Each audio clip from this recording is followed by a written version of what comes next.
Folks, happy Friday. Hope you all had a great week. Welcome to Something More Than Gibberish. Today we've got a very special guest, Mr. Arsenio M Sorrell, or better known as Deep Thought the Lyricist. Should be a great show, hopefully. I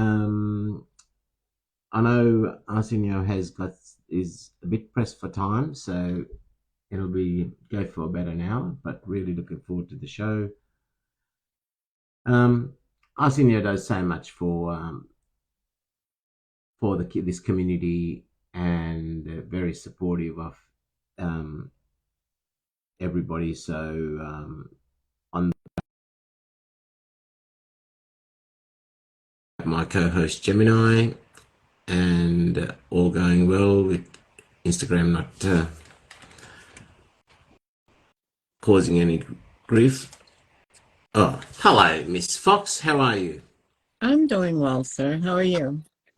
Very good. Not bad for a Saturday morning.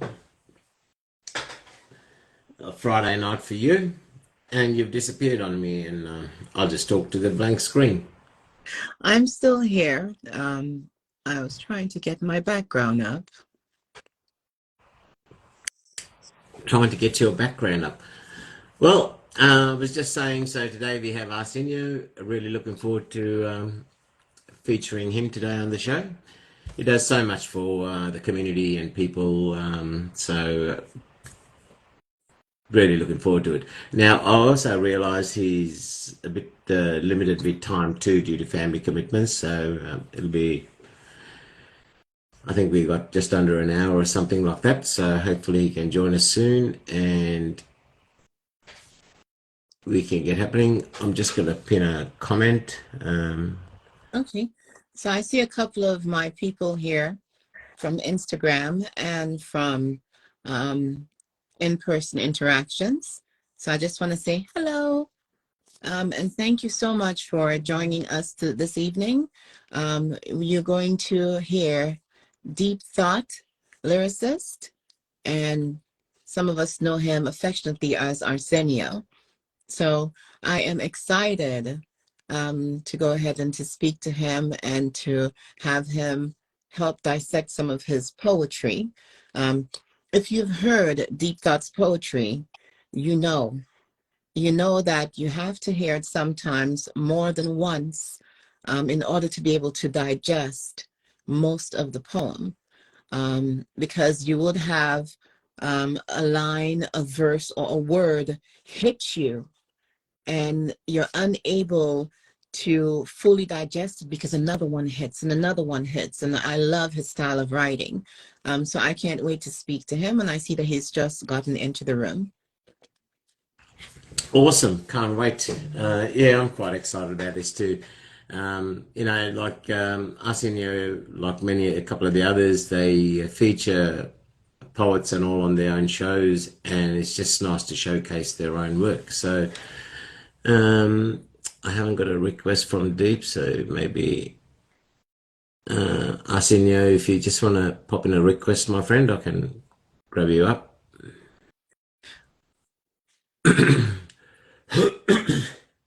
Here we go. Let's bring the man up without further ado. Beautiful, beautiful.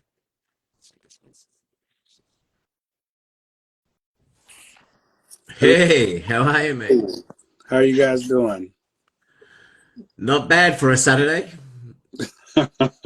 Oh, you are. Yeah, you're in the next day. You're in the next day. I keep forgetting. I don't know why I do. Nearly about less than an hour away from lunchtime, but yeah. And it's Thank dinner you. time over here. Thank you, say? Arsenio. Well, I was just saying it's dinner time over here for me. Oh, yeah, just about here for us too. So I get it. Firstly, thank you, Arsenio, for agreeing to be featured on the show. I know you've got family commitments and things like that, and times are not always easy to juggle between time zones and work commitments, family commitments. So, real pleasure to have you on. And I know you're pressed for time today, and you've got just under an hour, so I'm not Yeah. going to waste any time. Um, we want to hear as much as we can about Arsenio the man, about his journey into writing, what it does for you, I guess, and where is it going? You know, I know you do a hell of a lot for people in the community, and you're most respected. And aside from the social presence, you're Hmm. always there for people in need, and that's a key thing. That's really vital for people, and I respect in you as well. You know, for that. Thank you. Thank you. Thank you. Thank you. Yeah. I mean, for me, it's you know, just giving back to the community. I feel like every poet should kind of find a way to you know, give back a contribution in the process, because I mean, at the end of the day, you know, we attribute poetry to saving our lives and being, you know, a great form of art that we all love and you know, feel passionately about. But you know, I feel like a lot of people don't really put back into the community or think about that aspect of it. So for me, that's really what it is. So if I could help mentor people, you know, hosting on shows, or even just pop up if you feel like my presence is enough, which I would love that, because I don't like to be on screen all the time. So greatly appreciate it. But yeah, yeah, absolutely. So So, go ahead. now go ahead, Miss Fox. Ladies first. So, um, we know you by both Deep Thought and Arsenio. Hmm. Could you tell us where your pen name came from? Me, I created my pen name. Okay, smart Alec. Um, No, I'm dead serious. Like, so for me, I never really had a point in my life um where I felt like I wanted somebody to dictate what name I go by as an artist. So even from the very jump, I was like, what do I like? Because at the end of the day, it's going to be a name for me. And so I wanted to accurately describe like my purpose and also who I am.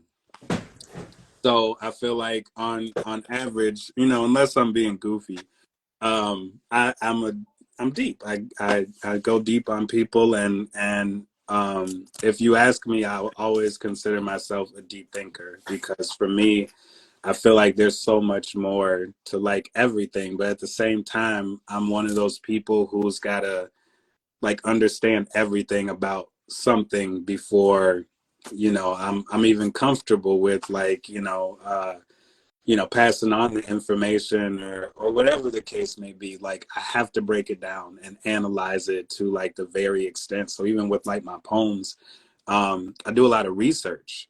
I will, and even if it's just a word, I'll be like, oh, rhythm. Like, you know, what are different definitions of rhythm, so that, you know, I can form like double or triple, quadruple entendres or whatever the case may be. But I feel like it was accurate, and like all of my influences prior to me even getting into writing were very like lyrical people, you know, or they were just deep. It doesn't even have to be lyrical. It could just be like I was listening to Anita Baker, Rapture of Love, on the way. That was the last song that was playing in my car before I got out.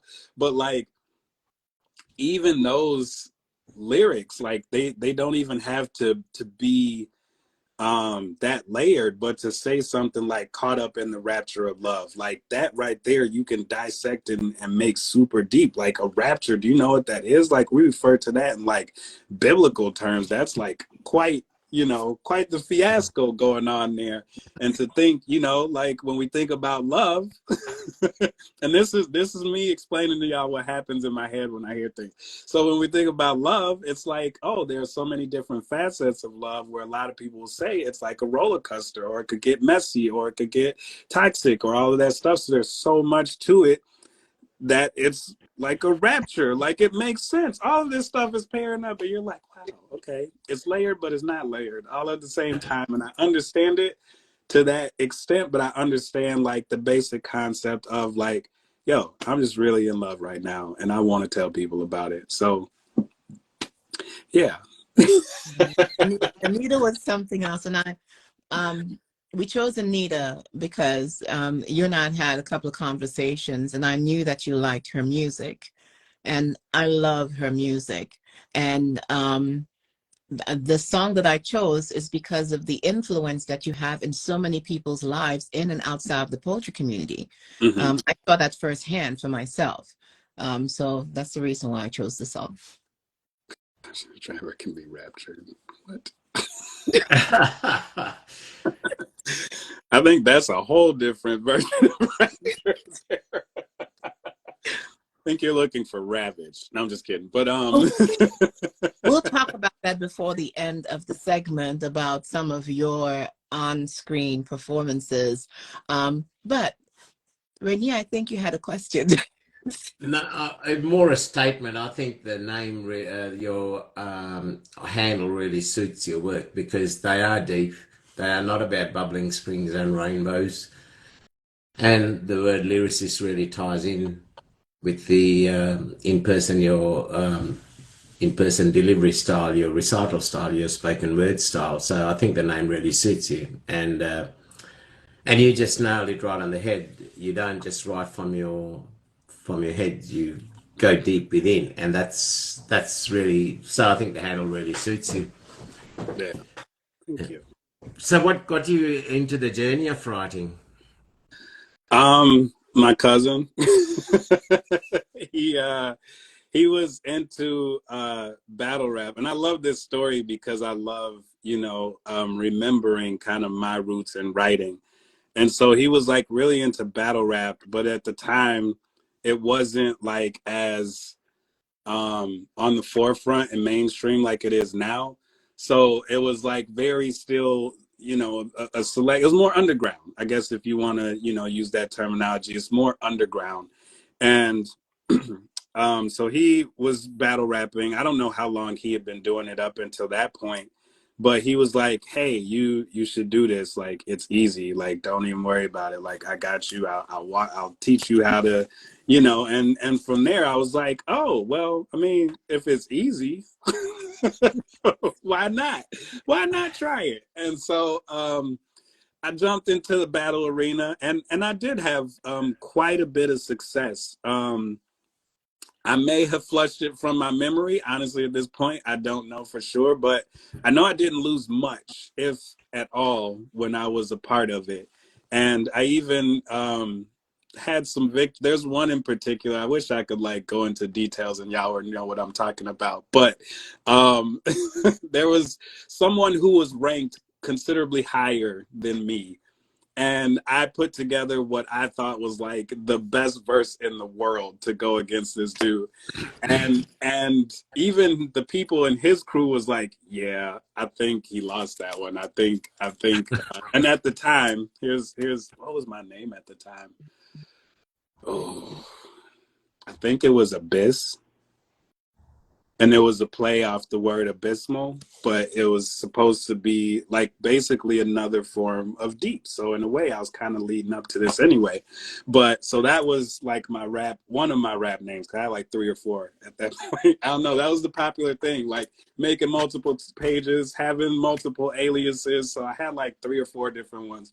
I won't give y'all all the names because some of them are kind of embarrassing. But I don't think it's as embarrassing as my original name. I don't think it's. Oh, do tell, Miss Fox. Do tell. I could give you a run for your money with at least one of them, but I won't put that one out into the public. That died when I stopped using it. It's dead. We don't want to raise the dead. And so, but the main name I used to go by was King Ace, because a lot of people would call me Ace as a nickname, but I was like, I feel like I want to be like more powerful. So like, obviously it's it could be like a double entendre as a reference into like cards. 2 of the most powerful cards outside of the Joker are the King and the Ace. So boom, put that together. And I was like, yeah. So a lot of people knew me as King Ace, or they would just call me Ace, whichever was fine. But yeah, so that's kind of where I got my start. And then I just became like infatuated, enamored with words. And, with battle rap, a big thing to it is like structure, because it's a cappella. So like you don't have the beat and stuff to contribute to it. So essentially all you have is your words. And if you ain't got no beat to mask the fact that you ain't got no lyrics, that's all we get to listen to. So we gonna know if you can write or not, right? You know, like, yeah, it's gonna be very, very clear. So for me, it was like, yeah, this is where it starts. This is where I learned the metaphors, the double entendres, the triple entendres, the schemes, like all of that. This is how I learned all of that. And it was like a perfect segue into the rest that I was doing, because really most of us were battle rapping for fun. We all really wanted to make music and be rappers, you know? And so, yeah, so eventually I segued into that, and that segued into poetry, and then back to rap, and then back to battle rap, and then back to poetry again. So like I've jumped in and out of those worlds several times, but yeah, battle rap was my like official start in writing in general, competitive. Beautiful. Well, Beautiful. that shows where your, clearly that indicates where your talent in the delivery, the quality of your delivery in the spoken word comes from that rapping experience too, which is great. Mhm. You know. So now the out of the pieces of your work and having a book here, what I've seen is you write on quite a wide range of genres. You know, love, life, self-help. Yes, so do plug that too. The And then you've got your erotica as well. Where does the inspiration come from to write? Do you feel it, or does it thought is it through a thought pattern, or is it a feeling that emanates from within? It's definitely a feeling. Very similar to the beautiful Miss Gemini here. I feel like it's in my opinion, I feel like I'm doing God's work within my poems, but I also feel like I'm retelling stories of like my ancestors that have, you know, been around, but they're more modernized. That's how they come to me, as a more modernized version, because obviously we're not in the same world that they lived in. And so you know, you got to create that environment where people will actually understand. Otherwise, everything you're writing is going to fall on deaf ears. So for me, inspiration literally comes from everywhere. Like, it doesn't take much to inspire me. Like, I can remember being on the phone with someone, and I had noticed there was like, and y'all probably heard this poem, but there was a dead mouse outside of my old house, outside of the garage. And I was like, oh my gosh, like, I'm going to write a bar about that. And so like, and I did, and it was like, you know, and I referenced it to like being a poet, you know, because my first thought when I saw the mouse outside of my garage is, I'm like, okay, did it get out of my house, or was it trying to get into my house? That's the thought. And it's like, and so, okay, well, let's flip that and put it into a poem, and we can use it as a means to say what happens with a poet. Like, some of us are trying to get into it, some of us are trying to get out of it. We don't really know what's going on. So like, here's literally the line. It says, today I buried a mouse that died outside of my garage, and I could only think, was he trying to get in, or did he get out? Was he running for something, or died on this route? This mouse was a metaphor for a poet and what happens when we're at our lowest. You grieve, but did you know it? And so, boom, like, I feel like there isn't something I can't turn into something I can use for poetry. And so sometimes it's literally just a challenge. Like, okay, can you turn this into a line? And what the hell would the poem be about that involves a dead mouse? Like, if I just told you that off bat and never read you the poem, you'd be like, that poem's probably really bad, you know? Like, where are you gonna go? It's dead. There's nothing else to it, you know? But you take it, you flip it, you use it as a metaphor, you twist it to whatever you need it to be, and now we have a whole dead mouse metaphor, where if I just tell you it's a dead mouse, you're like, whatever. But then people hear this and they're like, ooh, okay, that makes sense. Yeah. So like, That's what it is for me. The more knowledge I have, the more inspiration I have, because I know things and I see things. I observe. I'm a thinker, so I'm not speaking as much. I'm listening. I'm watching, you know, and so I'm picking up on all these things, and I'm just like, yeah, I can feel like I can write anything into a poem. And so I can use anything as inspiration. So like for me, there's a feeling I get when a poem is ready. Like I feel it, like it feels like it's about to explode. And the person who can really tell you about this the most is Ramrock. Because I do it on his show a lot where I'm like, Ram, please bring me up. Like I have to come up. Like this poem is literally about to explode out of my body. And like there's gonna be deep everywhere. I need to get this poem out. And that's what it literally feels. There's like a rush in my body that's like, dude, if you don't get this out, we're gonna die. Like, so, you know. You see, mine feels like it's about, like I am about to explode. Like it's there, like, and it's trying to escape. That's what it feels like. It's trying to escape. And if I don't let it escape, then it's one of us. It doesn't want to die, so I'm gonna have to go. Absolutely. Absolutely. Well, firstly, Deep, if ever you're in the audience on any of my shows and you feel like you're about to explode to get a poem out, please let me know. I don't want you sort of smearing my screen as you explode, so do call out. I'll bring you up straight away. Emergency. I'll send the ambulance through and call you up fast pace, man.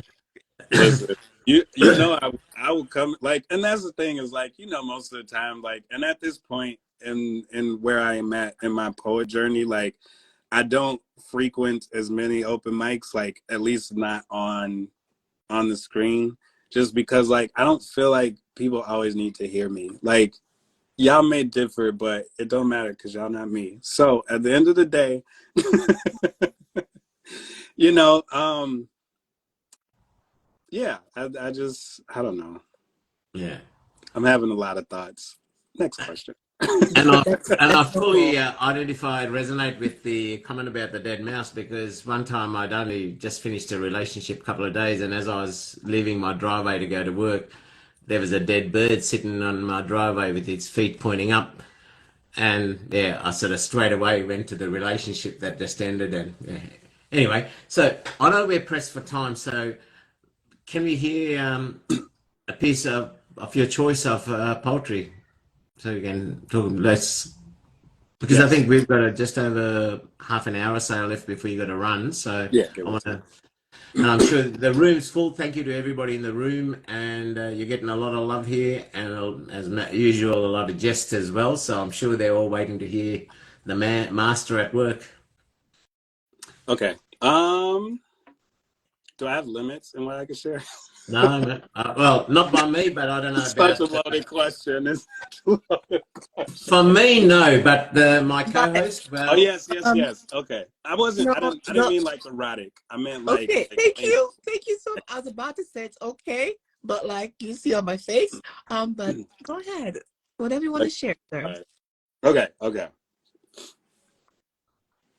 I like this one. I don't know if okay, let me do this. This is called Haunted Nature.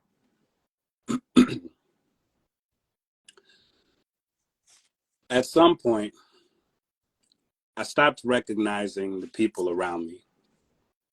I was disgusted with these fictitious people, distorted, purported friendships, extorted by the fact that you can't always see what's not real. Figments of imagination, pigments are an inauguration to lost penmanship, trapped in the euphoria of ignorance, imminent innocence, venomous, and I'm injected, my linens infected with nightmares that dream catchers couldn't seem to get a hold of, pillowcases dripped in sweat, and I am fucking wet with grief. Help me breathe. Because this oxymask has me taking in laughing gas, and as far as I'm concerned, ain't shit funny. Clearly, most days around my way ain't sunny. Clearly, most days consider things that go deep to be of dark places. Clearly, most days my thoughts have an element of cynicism. My life has crossed with elements of criticism. You're doing everything right, but I don't know. We still need more. more of something, sometimes more of anything. And some of us are transcendent of the times. My life has elements of lyricism. So I can put into words how I'm a descendant of mental illnesses, comparison to brilliant, resilient in my shadow-driven life, slave drive, because it's the backbone of a country that stands up for ignorance, timidness, false vigilance. So I guess we're all on some nigga shit, and ignorance is bliss, which explains why people smile when they're dumbfounded. Lost in the mix of nature versus nurture, and it's all cursed because luck is as real as poets being numb to emotion. Truly, it's bullshit. Let's be real with ourselves. We should be more than memes. If you can be summed up that easily, then why else are you here? If you're not here to be an asset to the community, then why are you here? We have a haunted nature about us that hurts others. A safe space can't just be that in the moment. You drag any negative energy from your personal life to the forefront. It's not what anybody wants, but we don't always control the energy our bodies decide to give. So safe spaces are often tainted. We leave these open mics feeling like shit because we didn't quite vent like we were supposed to. I'm tired of watching this haunted nature. Give me something to look forward to. Or let me die an honorable death to keep love alive.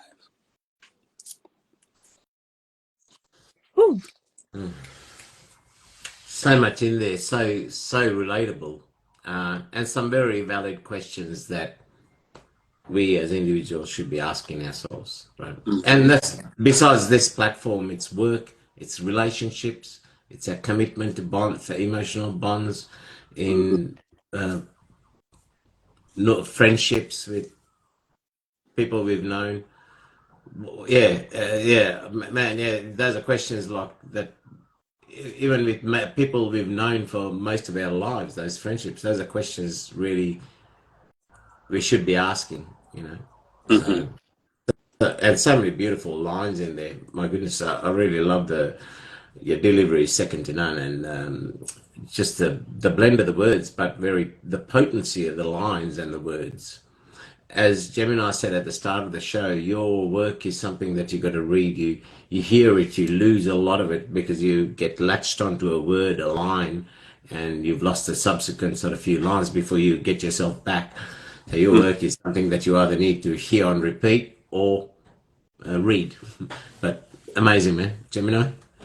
You address so much within that poem. And I want, if you would like, I'd want you to break some of it down. But you address the mockery since the pandemic, the mockery people have made of poetry. You first addressed like your state of mind or emotion Mm-hmm. when you first started writing. And I have some context, but you talked about how the mask, what the mask make it feel like, but ain't shit funny. And I heard all of the emotion that you felt at the beginning of that poem, and then the frustration, and then the annoyance, and maybe a little bit of like anger or irritation Mm-hmm. based on the people, and what this is something that gives life, and they're not using it for the purpose it was meant. They're misusing it, and some people are tainting what is Mm-hmm. supposed to be sacred and hurting others because they're bleeding, so they want everyone to bleed. So if you can break that down, because that's my thoughts concerning that. I mean, for me, like,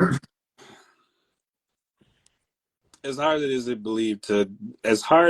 is to believe, because you probably see me pretty often, I'm not at baseline a very social person. I don't care to be in crowds. I don't care to be the center of attention. I don't care for all of that. I mean, when I'm on stage, well, yeah, that's kind of how that works. But outside of that, I stay in my lane. I draw back, you know what I'm saying? And I watch things. I'm paying attention to how people are moving. And I don't think this is limited to poetry. I feel like in any art form, you're going to have people that come into it and they're not in it for the reasons they necessarily speak they are. You know, it's clear because you'll see by the way they carry themselves. You know, I've noticed this with like, you know, like, and I ain't gonna say no names because it's not necessary, but you know, I've been on platforms where I've featured and then I go back to look for the feature and every video is the host for the cover photo. And I'm like, how the hell are we supposed to know who the fucking feature is if your picture is the only thing we see? Excuse you. Or the people that come on to the lives and they beg and they plead to God, Mike, please let me come, Mike, please let me come, please let me come up. They do their poem and they leave. Or the people that, like, it just doesn't make sense. Like, the shit doesn't match up. It doesn't make sense whatsoever. Like, there's a way to do things, to work things, to go through many situations in your life where it's not just working just for me. Because guess what? What is there after that? after you've done everything you've wanted to do and been all about yourself and you've made it to the top, guess what you're gonna notice? Nobody else there. Man, yeah, you're speaking to the converted here, because all my life that's been a challenge, to a point where I always felt like I'm living in the wrong place at the wrong time. You know, as you said, people come in there on platforms, but even in friendships, people are there for what they can get out of that. In relationships, people are there about what they can get out of that, not two people hand in hand growing together, helping each other to grow. It's more about what I can get out of it. And that's even in friendships, you know. My father said to me, on your deathbed, if you've got 5 people around your deathbed, you'll die a rich man. Because when you'll have hundreds of friends. When you're in need, yeah, that's when you know your true friends are. And that's why I tell people, like, I have a close circle of friends. So, and this is no disrespect to anybody, because I've had tons of people reach out to me. Hey, if you need something, if you need somebody to talk to, if you need an ear, that's great. I love that. I appreciate you. You know, keep that same energy for everybody. Don't just come at it with me, because I have my circle already. You know, they're there for me. Like, if I called them right now, they would pick up. Somebody's going to pick up. And if they don't pick up, they're going to call me right away. You good? You okay? Or they'll text me. Even if they're busy, they'll text me right behind that call. If they miss it, hey, you okay? You need anything? You good? Like, those are my people. You know, I know if I disappear, they're still going to contact me. They're still going to wonder where I am. They're still going to reach out to me. We don't do that with people. And then, you know, it's just the way people carry themselves, you know, like, again, you're coming into a safe space with all of this shit that you got going on. That's coming in with you. I don't know what we think happens with the bad shit. Like, it just goes away because we're smiling on a live. No, that bad shit. And you might be smiling because somebody else is picking up that energy. And you don't think about that. Or the spaces we're in aren't safe spaces. Like, I try to, and I noticed this with my own show. When I first started Sensational Saturday, which for those of y'all who don't know about me, shout out to Poetry Club. I have a show on Saturdays called Sensational Saturdays. And when I first started my show, I would always do a poem to start the show. And then on top of that, I would match poems with people. And what I started to realize, I'm like, this show's getting long as shit. And I think part of it is because I'm doing extra poems. Like, it's not necessary. And people aren't necessarily coming here to listen to me do a mini feature. So let me fall my ass into the background and let this truly be about the community and the people. So when you come to my show, you don't hear me do poetry. Like, at all. Like, people got to beg me to do a poem. And even then, it might not come because I don't want it to be about me. And there are so many platforms where this happens, where you have somebody hosting and they're making everything about them. It ain't about you. This is for the community, or at least it should be. And if it is about you, I'm gonna be honest with you. Look at your numbers. That's gonna tell you everything. They're gonna be low as shit because don't nobody want to come on to listen to you talk all the time. That's so true. And to me, I like to take people at face value and take their work in trust. And when I see somebody write a beautiful poem about selflessness, and then the very next instance, their behavior contradicts that, it Yeah. lets me down. I feel let down because do you, because I write not to fill pages with words, I write genuinely what I feel. And if I feel that and I live that, I breathe that, otherwise I won't write it because I'm not going to shed words to win attention if I don't honestly live and believe and breathe those. And then I see within the platforms such beautiful work. And then I see the person outside either through messaging or in real life, and I see the contradictory behavior, and I'm thinking, what the hell did you write? That really lets my heart. Listen, that right there is a thing because, and I tell people this all the time because, and here's the thing, I'm finna air y'all out. So check this.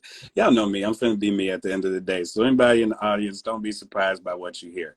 So there are people who definitely put on an act on these lives. They put on an act, and I know it because people get on screen, they flirt with you, they all this and this and this and this, and then people make assumptions. Oh, they're flirting with, D Thought, and there must be something going on.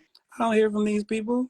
They don't be in my DMs. They don't call me. They don't text me. They don't message me. They don't check on me. They full of shit. At the end of the day, they are. But if that's who you are, stand behind that. Let people know. I'm a little different on screen than I am in person. Cool. You honest with us. At least you being honest. But let's be real. Let's really take a look at things and realize who we're actually doing it for. Who are we doing it for? What does your promo look like? Does your promo have, your feature, or does it have you? Are you when you have a feature and you're interviewing somebody, do you continuously cut them off and insert? Like, I've literally seen hosts like interview somebody and go into a whole 10-minute story about their life. I'm like, don't nobody want to hear about you? You want to do that feature yourself? We ain't here for you. Get off the screen. Couldn't agree more. But and the thing about it is it's funny because we all can relate. We know, but at the end of the day, it taints our community. It compromises safe space. It compromises the people we are, the poets we are. That's legit. And so there are spaces that I won't walk into. There are features that I've turned down because, no, you don't even got flyers. Get your shit together. If you're going to do something, actually do it. Organize it. Do it, and make it be to people's benefits. If you want to be all about yourself, at least let people know ahead of time. Look, I know I'm featuring you deep, but I'm finna be on the cover, okay? You understand? And I'm gonna say, cool, you're not featuring me. Excuse you for our flyer. Oh, nah, y'all good. Listen, at the end of the day, again, and I'll speak this. For me, I've been through a lot of shit in my life. I'm not going to run it down, everything I've been through, but I've been through a lot to get where I am. That's how I'm able to speak on all of these experiences and what I've gone through. And for me, I'm a real cut through the bullshit type of person. I don't need that. We could have a good time, we could laugh, but it don't have to be based off lies and fake characters. Be yourself. Anybody who's met me, Gemini, you can attest to this. Yes. This is me. Yes. Here. I'm probably worse in person. I'll give you that. I'm a little worse. No. I'm a little worse in person. But no, you speak to me more when we're not in person. You say very little in person. Because I'm busy. And you know that. I'm all over the place. Even now, this is a perfect example. I'm always doing something. You know, always doing something, always, working on something, or my kids, or work, or time to spend time with friends, or working on my book, or working on, features. Like there's always something going. I'm going, going, going, going, going, going, going. And don't get it twisted. This is not me being like, oh, you should stay busy. Like, no, no, no, no, no, no, no. I don't want to stay busy. I'm doing the groundwork so I can not be busy later on in life. Amen. This don't make me get you, Onyx, because you barely even spoke to me when I saw you, ma'am. Well, I know that a lot of people know your work, and I'm gonna segue. It's not a good segue anyway. It's like slamming on the brakes and say, "Hey, ice cream." Hey, I'm But ready. I know a lot of people know your series. You have a series of poems about flowers. You have a series of poems. I love those. You have a series of poems about your mom. Mm-hmm. You have a series of poems about dragons, and then you Mm-hmm. have a series of poems about Greek mythology, characters in Greek mythology, specifically women, Persephone and Mythology, though, that one is not just Greek mythology. It's just like tales of women through history, fact or fiction, that are well known, very well known. okay. So I know that you came planned to share something. Will you be sharing something out of those realms, or are you going to give us something else? And can you like do a rapid fire, like one or two of them, coinciding poems? Yeah, Um, because I'm conscious at the time because you had to go and pick up your young fella, right? yes, yes, yes, yes. So let me, yeah, I can do. I'll do a couple of the dragon ones. I'm sorry, I love those. I haven't done those in a while, so I'll do the last two, which would be dragons without wings, and then butterfly dragon wings. These are kind of long too, but we'll get through it. Do I have a kiddo? I have a quadrant of kiddos. I almost got a starting lineup for basketball. Not all biological. Don't think I'm out here pumping and dumping, but I do have 4 children who are my kids, and I love them to death. So yeah. But here we go. Dragons without wings.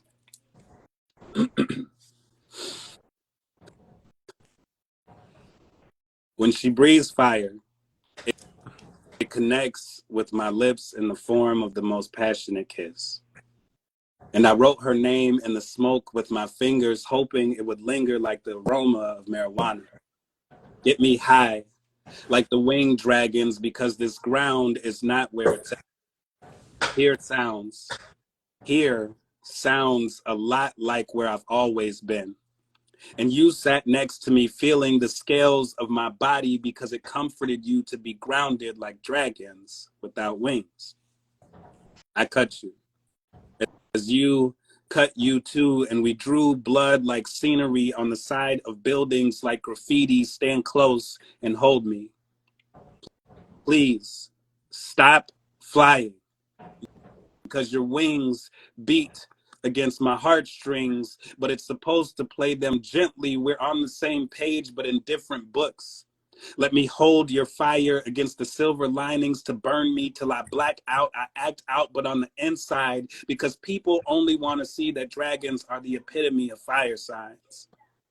But our astrology was at a star war like astronomy, storm true per silence that I feel in my dragon feet, and it's toxic, but we can't stop it. So we claw at each other until we bleed, and it mixes with the tears on our cheeks, compounded between the love. It's an explosion of chemistry. You're an entity, I mean a deity, I mean supreme goddess divine, and your wings spread of energy. I watch you fly. And it makes me smile knowing at least one of us could be one with the sky. But did you get closer to heaven than you did with me? If so, does that mean that one of us died? When dragons leave this earth, they turn to angels and their wings double. I mean, their wings bubble. I saw you in my future and you've seen trouble. I lied when I said I was over you.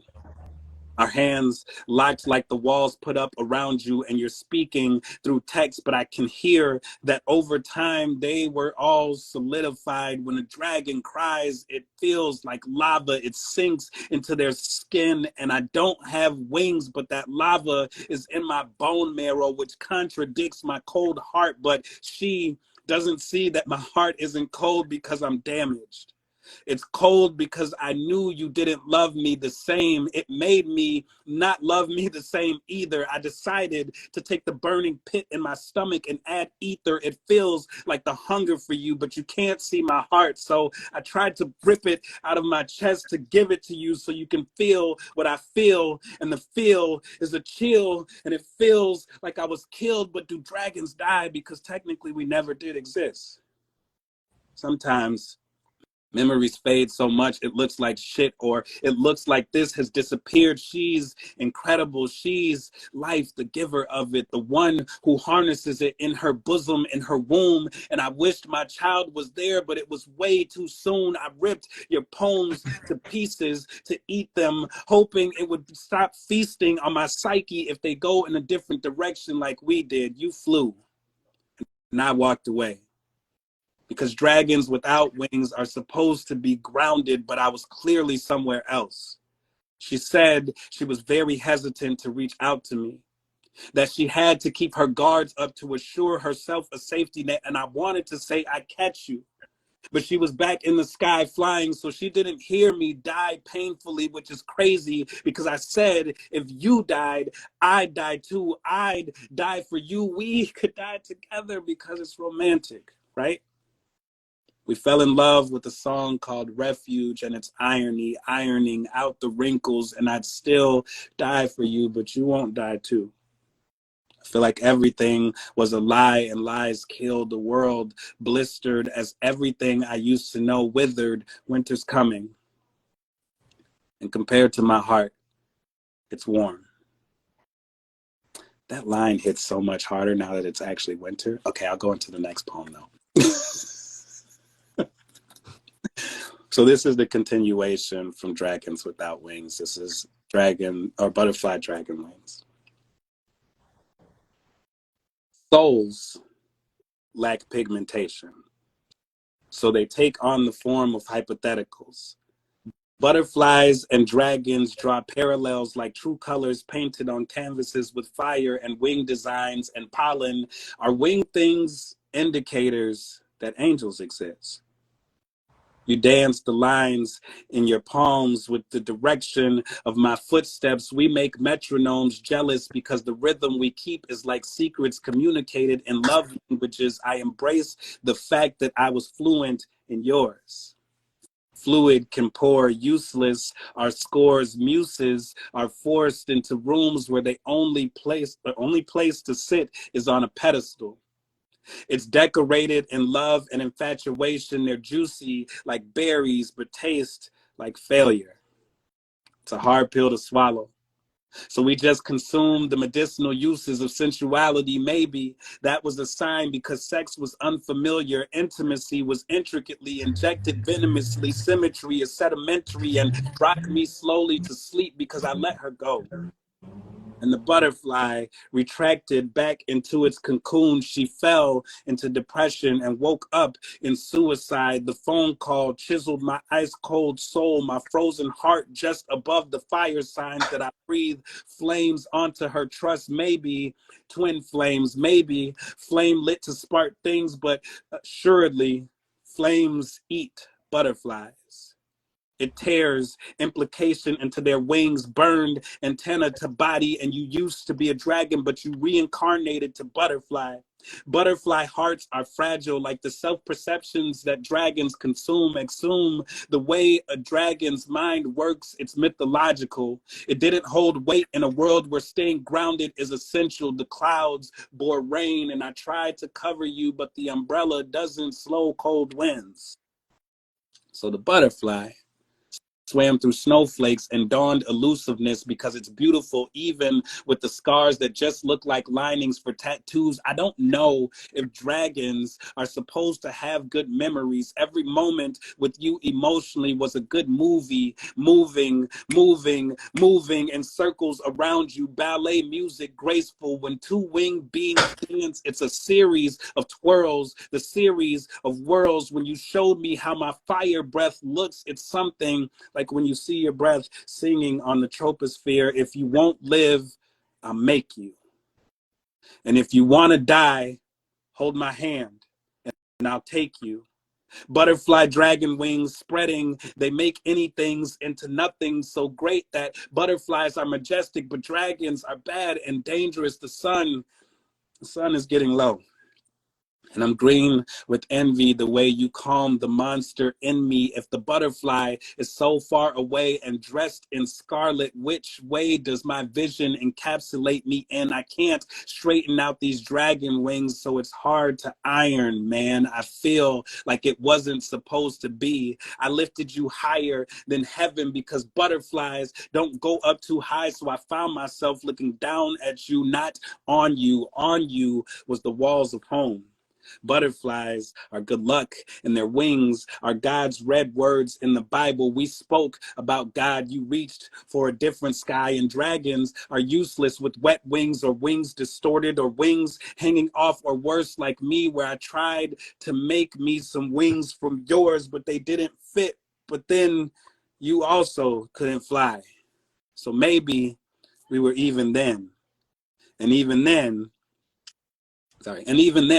I felt the separation seeping in, then boom, you vanished into a memory. Butterflies are beautiful in memories. Maybe the caterpillar forgot, but you were a dragon before that. Do you remember me?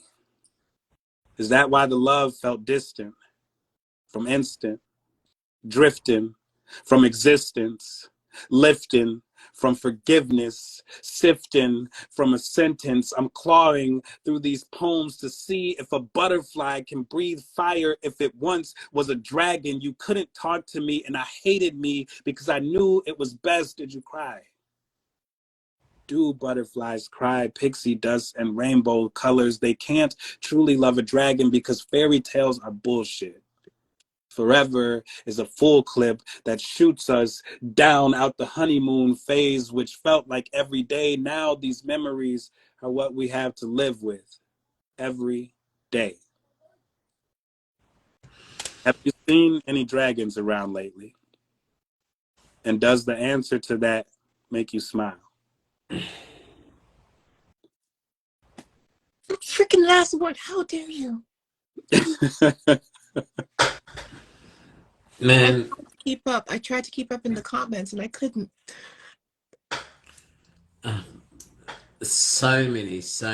Every line was just so beautifully constructed, so powerful, and the parallels were drawn so beautifully, man. I was just immersed, and when each one's finished, I felt like I was just brought back, like teleported back into this space in time. I was just immersed into that, like the words, but the parallels that you brought up there, that we could ask ourselves in everyday life, in our relationships, in our friends, in our bonds. So much there, man. That's and the love in the comments there. Insurmountable. So the lines are so cleverly done, but they retained a heartfelt authenticity. Mhm. You know, man, it just I was captivated. Thank you. Yeah. Thank you. Yeah, same. You took my breath away. I want to say thank you. Thank you for agreeing to come on here. Next year we may have some pictures of the performers. Because that's the thing. Deep doesn't say anything without being completely upfront. And he say, "Hey, where's the flyer? I don't see my picture."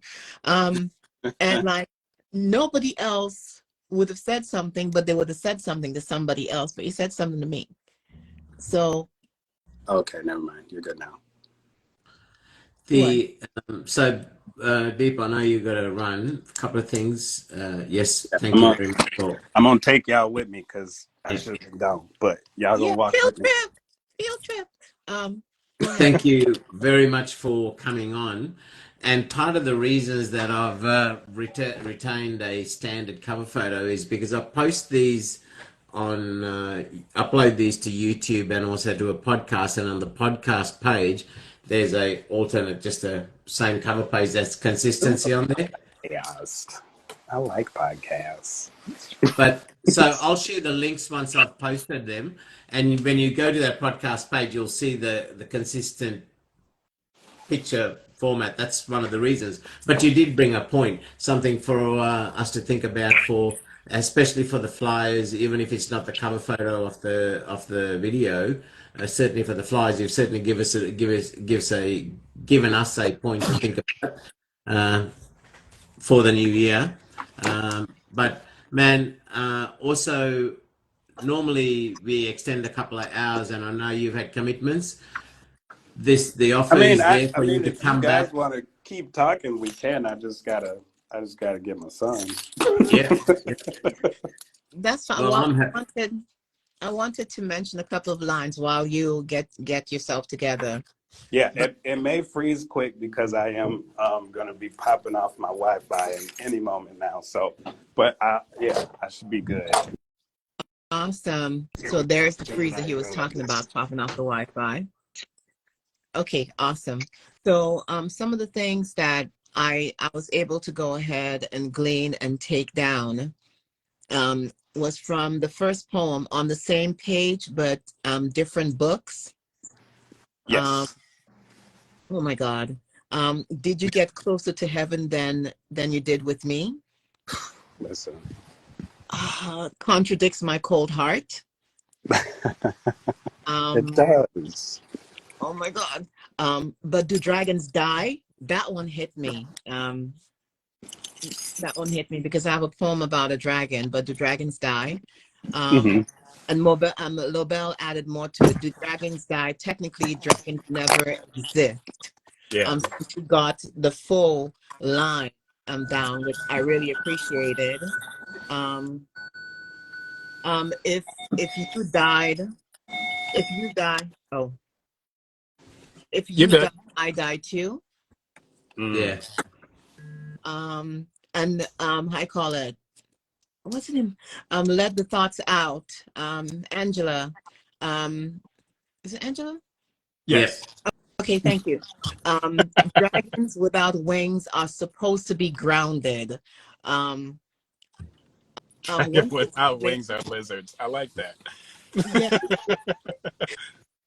Winter's coming.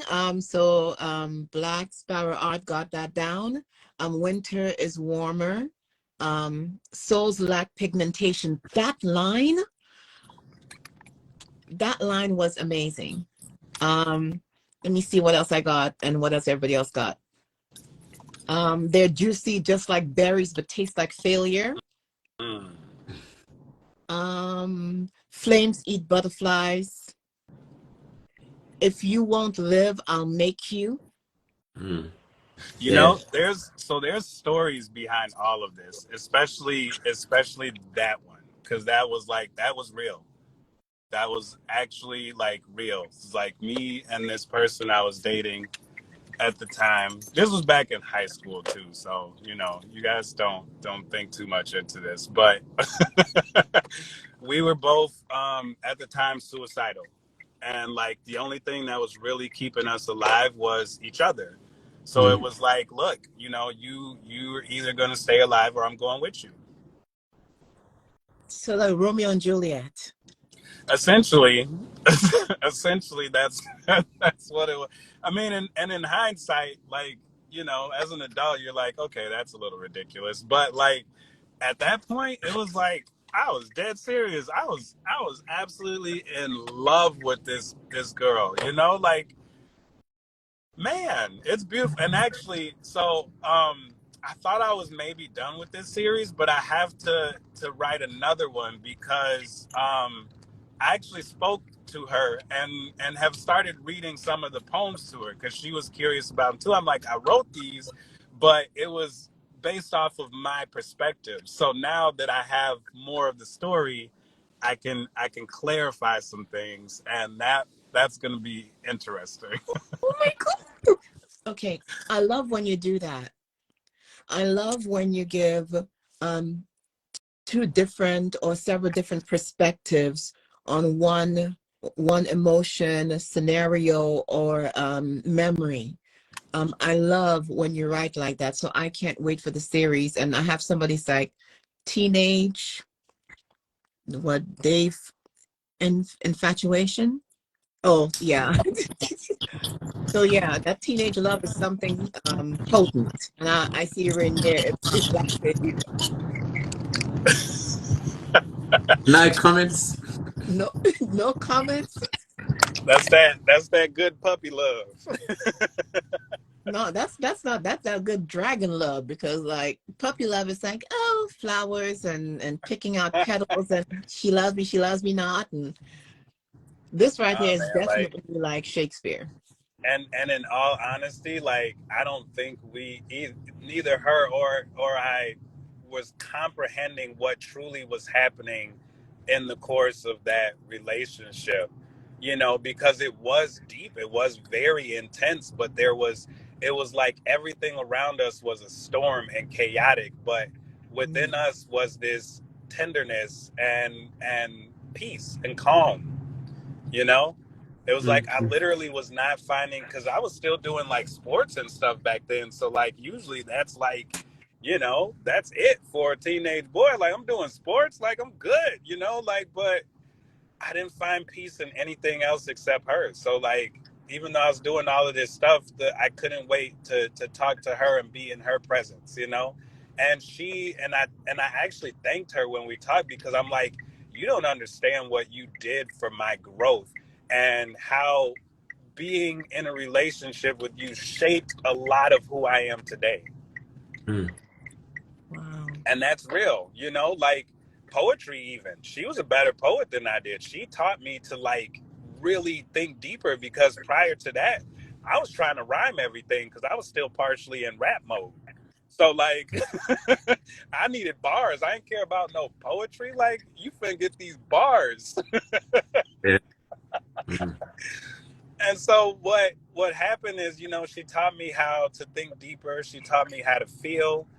She started opening, like, giving me permission to open up. She was probably my first safe space. Mm. And it's She's probably beautiful to my be able. Go ahead, love.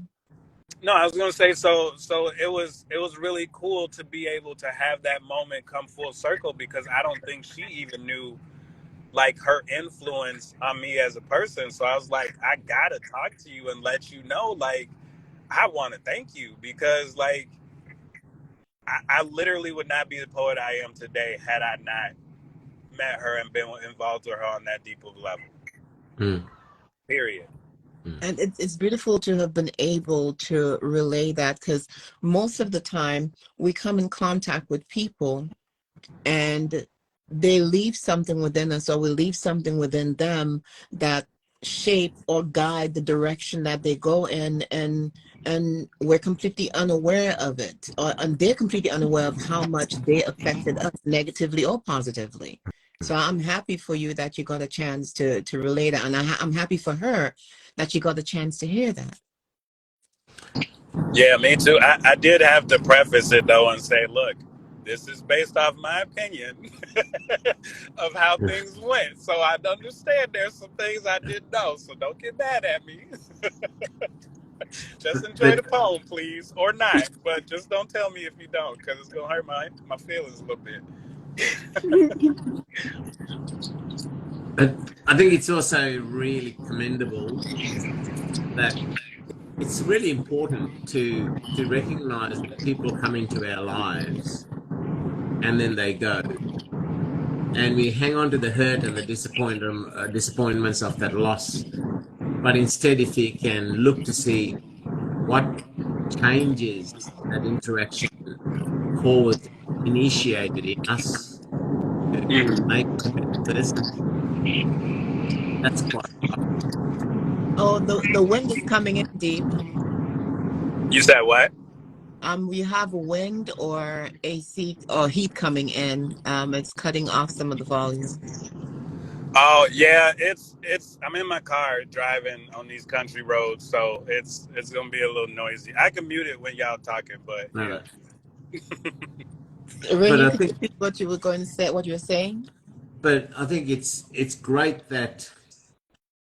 So it's commendable that Deep, that you can look at the positives and the changes, and you treasure that even though the relationship's long gone, that you value it even today and give it credit to where you are at, starting from that.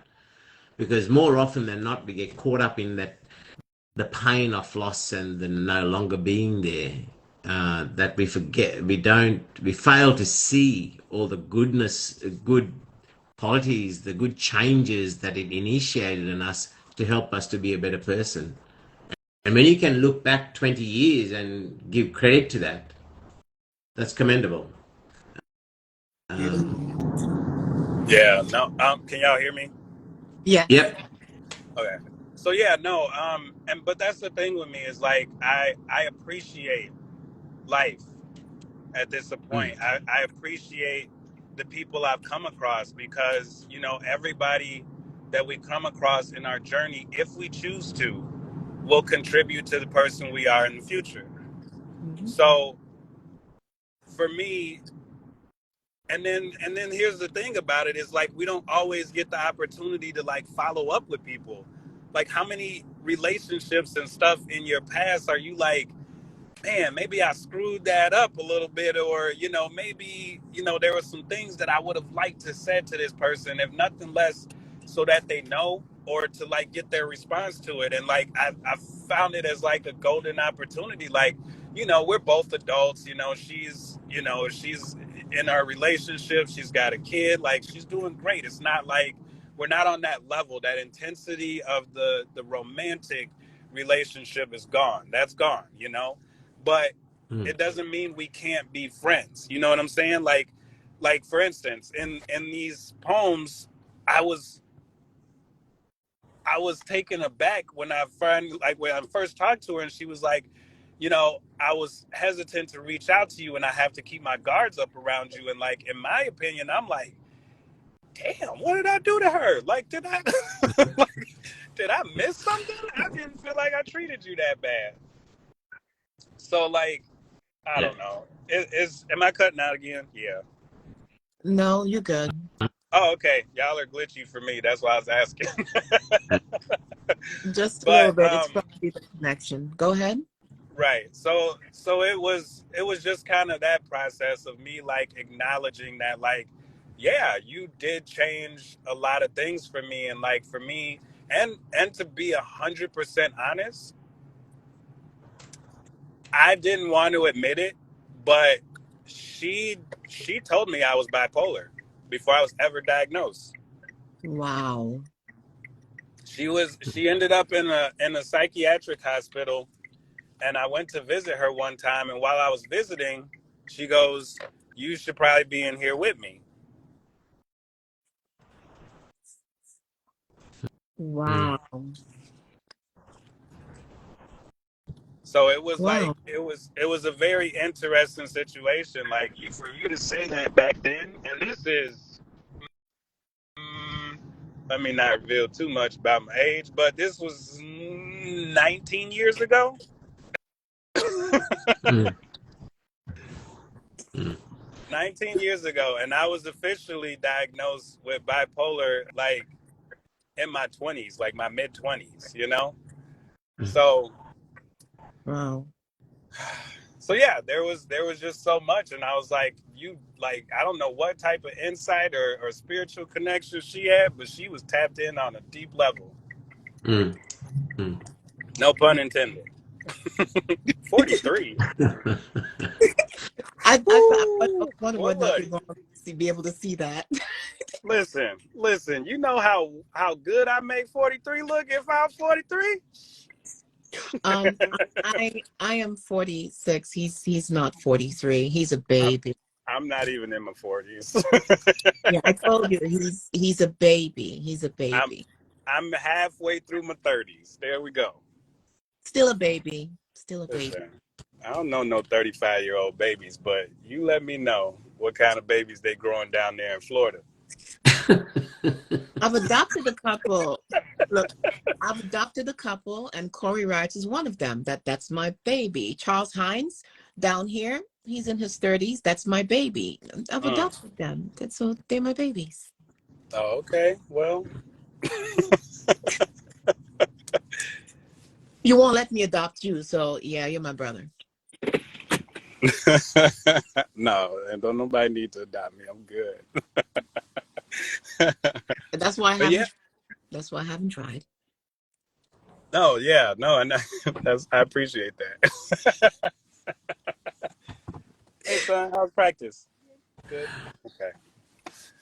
I think also being able to retain friendships after the emotional bond is gone, or have friendships without that emotional bond with the opposite sex or whatever, it's really, really quite powerful. And it really, those who've read my books would see that I've had my fair share of relationships, and pretty much every one of them who's still alive, I communicate with them. We don't see each other all the time. And if any one of them even picked up a phone in the middle of the night and said they need help, I'm there. Right. The emotional connection is long gone. So when hearing you say that really meant a lot to me, because I live by that and I really value that. Because you loved somebody once, just because it didn't work out, that person's still the same person. Right? Yeah. Yeah. There's They haven't still changed. the person you fell in love with is still there. Yep. It's that simple. So, It doesn't, we live in a society, especially with social media, where like people praise toxicity. It doesn't have to be toxic. Just because it didn't work out with us, I don't have to hate you. I don't have to. yeah. Oh, we're going through a rough spot. Yeah. It's So gonna be at least like maybe 2 or 3 more, and then I'll be back home. So what I heard you say, just because it didn't work out, I don't have to hate you. I don't have to dislike you, because people I call it, like being toxic on social media. Does that sound about right? Yeah, and I said, and I also said you don't have to exile people out of your life just because you're not together. That's my opinion. Like, obviously, if there's some type of romantic attraction and you're involved with somebody, yeah, that's something you should probably keep out of your life. But why can't we talk about things and actually learn from each other? What did our relationship look like from your side of things? I never asked you when we were together. Well, a That's lot right. of people don't want to know because they prefer just to be right. Well, that's them. Yeah. Sadly, it's a majority, right? It But is. hopefully, yeah. It's a lot of them out there doing it, and I don't see it coming to an end soon. But that doesn't have to dictate how we live our lives individually. That's right. Exactly.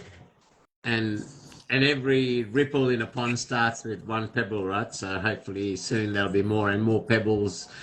Maybe certainly beyond my lifetime. Hopefully there'll be a time where there's more and living that way than less. So there's one of the lines I wanted to go ahead. Two of the lines I want to go ahead and share from your last poem. Referring to butterfly wings are God's words in the Bible. I like that line. So I've noticed, and correct me if I'm wrong, I've noticed that within some of your poems, you inject the influence that faith had on you without beating people over the head or trying to convince them otherwise?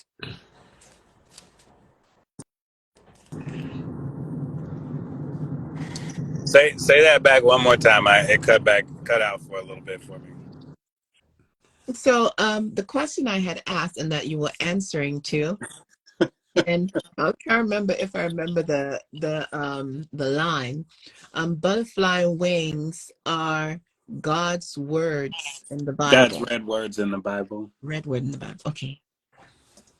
Yeah. And I was saying that I noticed that in some of your poetry, you've injected your faith or your faith experience, and you share it without trying to convince anyone of any direction to go into and without beating them over the head with the Bible.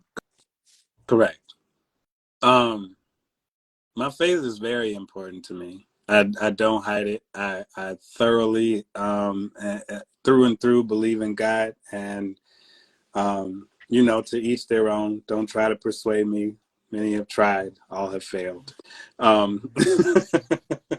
But it's important to me because, again, I feel like me being in poetry in general is God's work, because I'm reaching people in a way that I wouldn't have if I wouldn't have been, in poetry.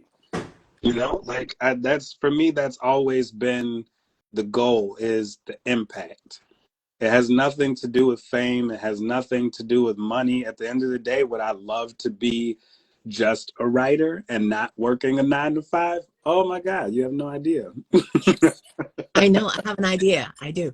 Yeah. So, but for me, it's like, that's not realistic, because I have a purpose and I have to fulfill that purpose. And that goes beyond me, which is why I'm able to, cut away from who I am in my personal life, like how y'all how y'all say I'm quiet, and I do get like this in crowds. If I don't have to be the host or entertain, like, you probably won't hear much from me, because that's just how I am. Like, I'm gonna chill in the background. I have no, like I said, I don't want to be the point of attention. Like, for me, I have my purpose. I come in, I fulfill my purpose, and I keep it moving. Like, I make my connections, and and I come into contact with people who are part of that journey. And at the end of the day, like, for me, my faith is everything, because without it, I'm not who I am, and I'm not in the place I am. Hmm. And that's plain and simple, because, and I thank God for everything, good and bad.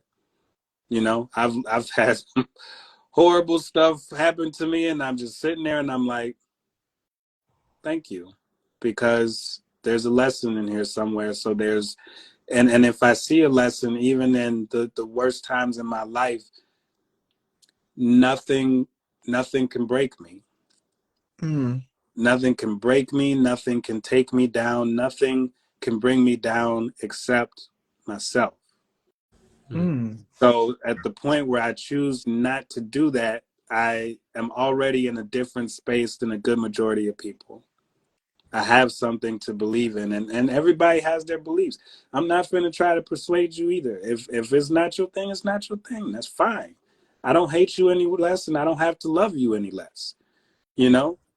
It still is what it is. And that's what I learned from the Bible. Is like, as an adult reading the Bible and as a kid reading the Bible are two different things. As I've been an adult and I have the insight that I have, I can read that and say, you can go ahead and try to point out contradictions. You can try to point out the different tales that you consider fables. You can try to point out all the negative things you can about the Bible. But one thing you can't deny is there's a constant theme of love. Hmm. Period. Yeah. There's a constant theme of love. And you can't take that away from it. You can point out whatever you want. You can't take out the love that is there, the lessons that are there. That's if you want to put it in general terms, it's like philosophy. Like, do you believe in these philosophies and these words that's telling you, treat everybody with love.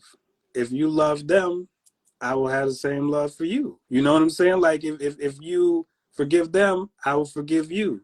You know, treat those people this way because that's how we supposed to. And at the end of the day, like we all know it deep down. If we actually like cut the bullshit, as I said earlier, and really just take the time to like just love on each other, like truly love on each other and not what we perceive to be love, like truly love on each other, it literally fixes damn near every problem that we got going on. Yep. So Because true. you wouldn't want to treat people horribly that you love. No. No. Or things that you love. If you don't even love people, things, you know, because there's some people who like to isolate themselves so they don't love people. But there's something that you love. There's something that you value. There's something that you care for. If you took how you treated that and carry that throughout your life, things look a whole lot differently. So And that's my mission is like, if God, if Jesus can just spread love, why can't I?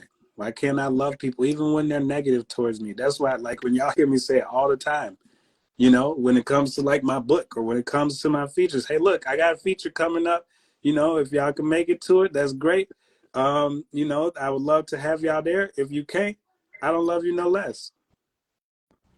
You got to do what you got to do at the end of the day. And so that's valuable to me. And I learned that through my faith. So now the reason I pointed that out, and then I'll let Rainier express his thought. I point that out because the manner in which you live out your faith without saying this is what I am, and your ability to connect to different people outside of the faith and to be with them when they're sharing whatever they're sharing, however they're sharing it, when they're being themselves. I've watched you and E-Baby. I've watched too. I love me some E. I've never met him. I want to so much. I've watched you and E-Baby look at someone and treat them in a manner that make other people treat them with respect, or at least with dignity. The way you accept people, mm-hmm, and I've watched you for a while do this, and the way you talk to people, the way you talk about them outside of them being on screen. So thank you so much for that, because some people cannot.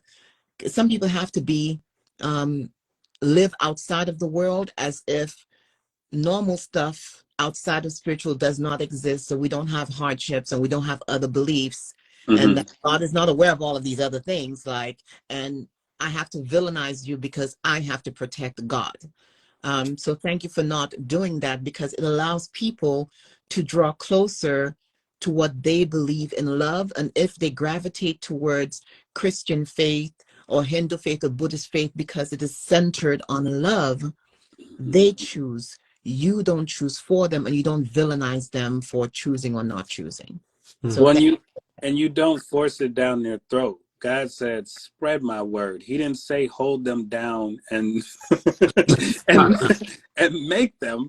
No, it does. He didn't say go out of your way to make people Christ, like to convert people to Christianity. Like there's nothing violent about it. There's nothing demeaning about it. You shouldn't walk into.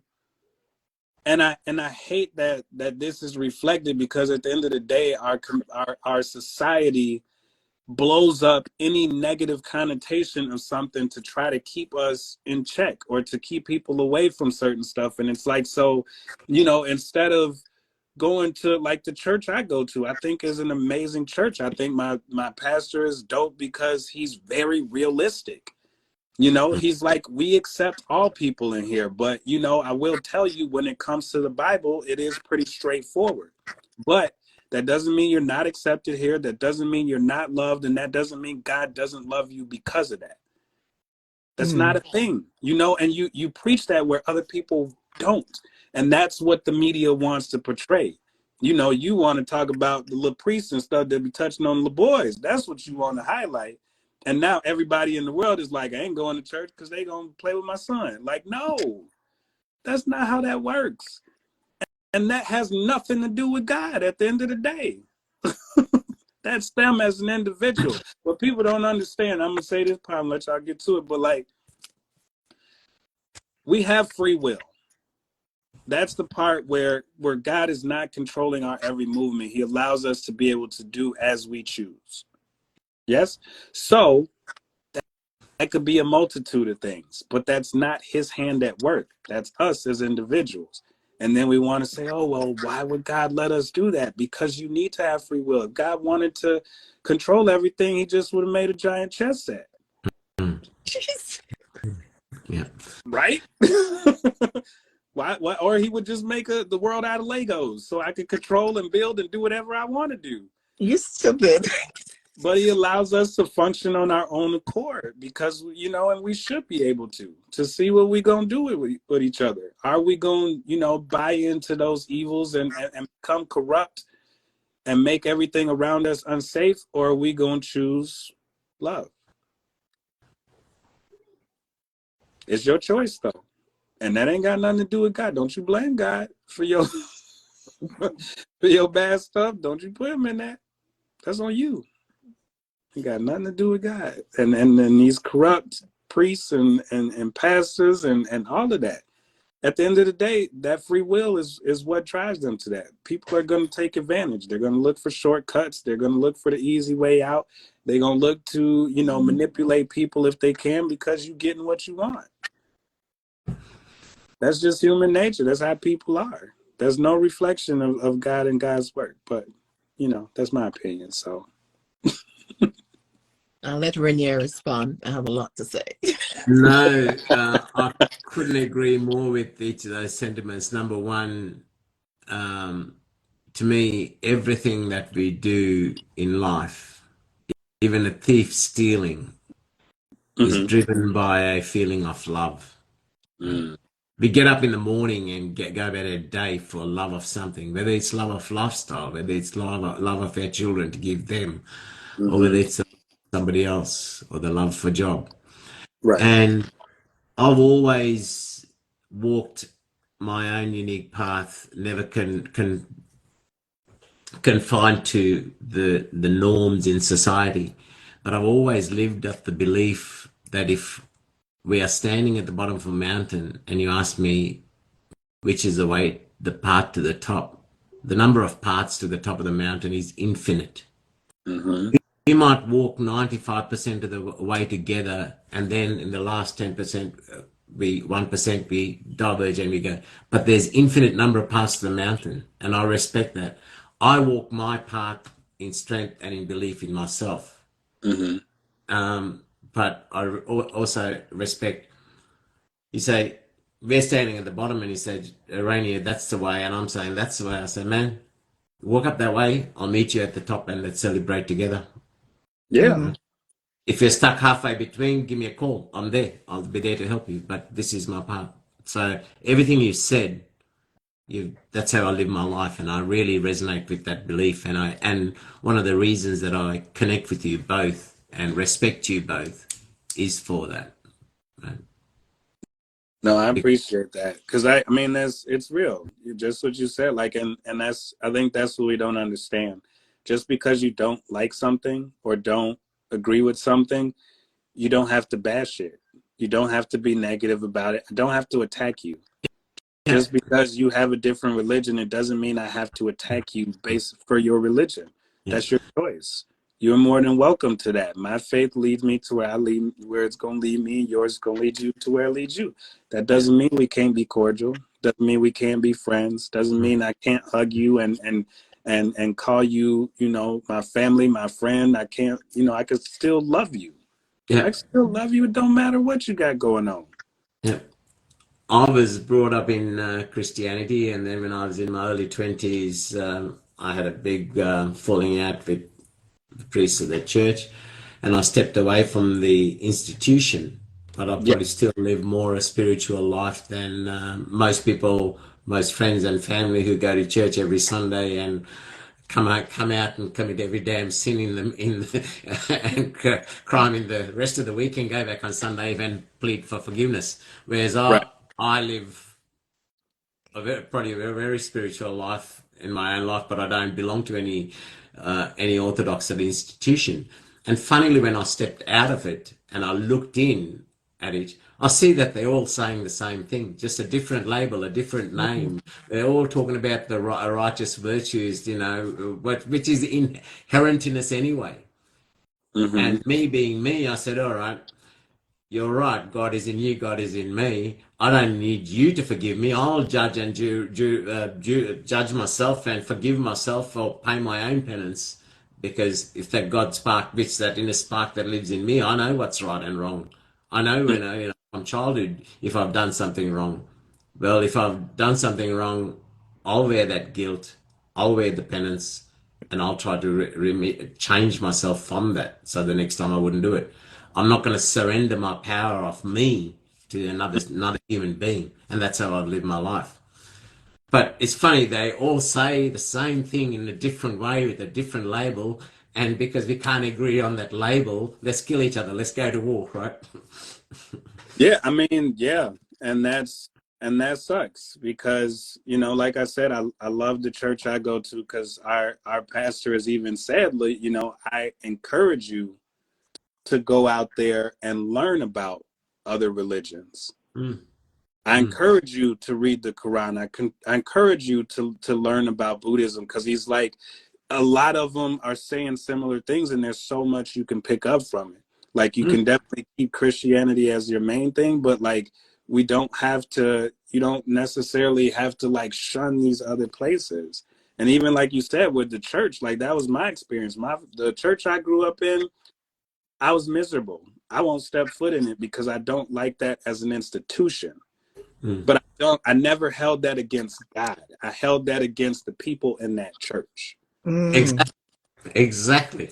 That's them, because now I'm at another church. They're Christians too.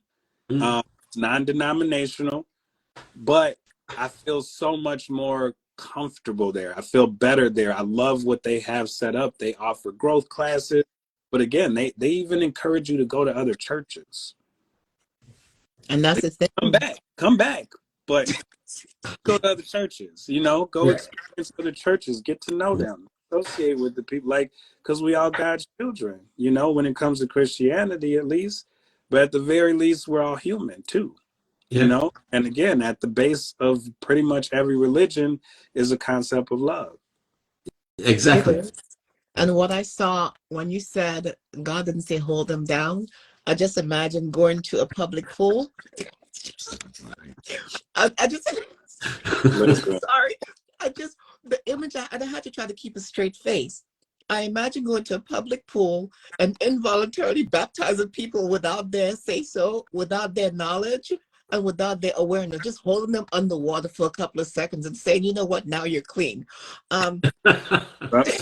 Some people do need to get baptized a little longer. You know what, Pastor? Keep him under that a little long. He got some real sins up under his wings. I need you. No, don't get me started. Don't get me started because and after this, I'd like you to share another poem if you feel so inclined. Yeah, I'd love to. But with mine, I promise you, I watched my kids get baptized, my daughter get baptized. I watched other people get baptized, and I promise, it felt like he held me under longer. I'm like, okay, I haven't done this much bad because I'm counting. I'm like, is he gonna let me up? Nope. Just a little bit longer. I'm glad we're able to talk about the experience of religion, the experience of faith, and to tie it all into love. I'm glad we're able to talk about that. So that was a refreshing conversation to have. That was beautiful. And I'll let the poet now. I'll do this one because this one's been sitting with me, and I like it. I like it as a poem. Religion and love. What? Yeah. Okay, yes. Chance. Yes. Chance is not going to behave himself. You know this. No, you won't. Think Don't be about who second we're talking guessing. to right now. This is Chance, after all. Nah, he don't behave. We expect that. Oh Lord. No, I'm Wait till joking. midnight. Wait till midnight jumps in the comments. Midnight busy doing something else or whatever. Actually, I don't know. I just threw that out. But so I'll do this one. This is called Choose Me. Love the title. Thank you. Picture this. We just connected in holy matrimony, and your smile is piercing my eyes, stepping into my soul. I lift your leg and dip you while I kiss you like I missed you. Hard dose of reality because I missed you. I had to snap out of this to see that he isn't me. And you aren't in my arms because maybe I mishandled you. Fumbling the bag, trying to cash in, but it feels like a robbery. And I burned with the spark of jealousy, not that he got you, but the fact that I didn't have you. It was never about him. I saw it in your eyes. Volumizing speeches, indecent for my thoughts to be the catalyst to sin, bend the variations of volumes so the variables make sense because this didn't. Sometimes our flesh is weak and it seeks to wreak havoc like angry deities. We prayed and God spoke, but we misheard and let it go.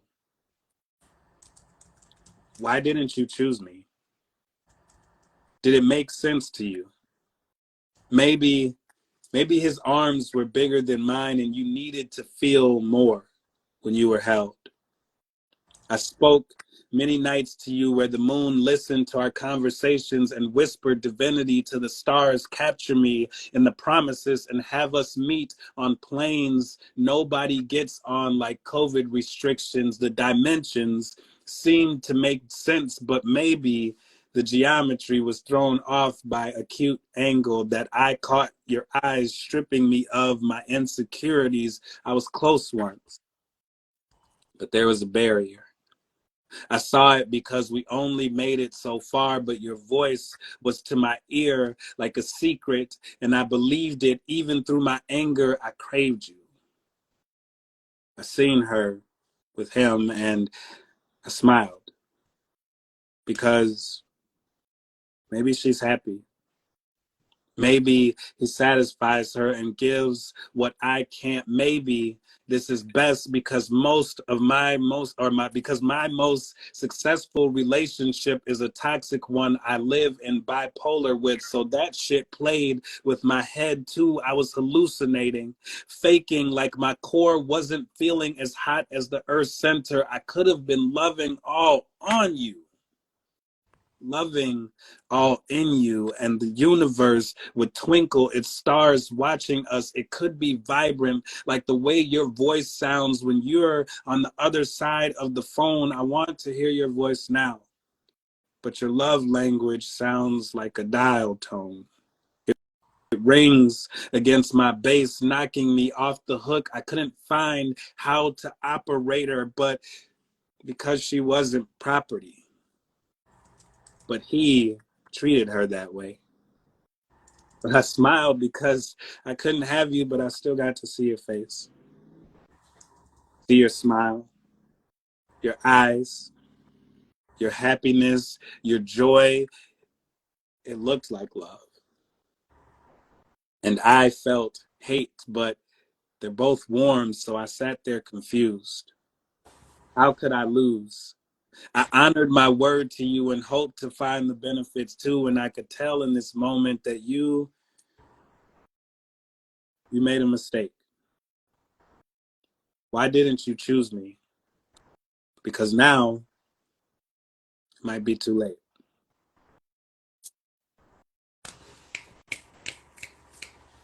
Wow. Again, the whole recital was just riddled with so many lines, but one line that, to me, that really captures the essence of life itself is, or the battle of the self as we go through life in every encounter we come. Flesh is weak and seeks to wreak havoc. Mm. It's that constant battle of the mind and the, that heart, right? You know what's right there, but the flesh, the mind is, what causes the havoc, that causes the battle, right? Yeah. A thief steals because of that havoc between that the flesh wreaks to create, the havoc that it wreaks to create, man. That was one powerful line. That's the essence of life in the human conundrum all the time that we face on a daily basis. Mm-hmm. Yeah, no, that's with most of my poems. They are very specific for a reason. And this poem was about a past situation some time ago. And I actually just spoke to this person about this because we're still friends. We're good friends. And I had told her some time ago when things first kind of broke off, I was like, I'm gonna have to write a poem about you, right?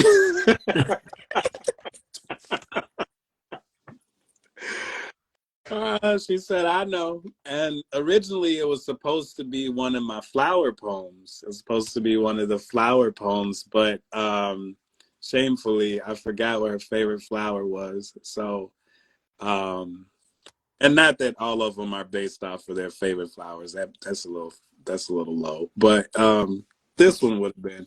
And so maybe it's a blessing I forgot which flower. But I told her, I was like, I got to write this poem, right? And she's like, no, she hasn't heard it yet. This is new. Like, I just wrote this maybe a week or two ago. So this is a fairly new poem.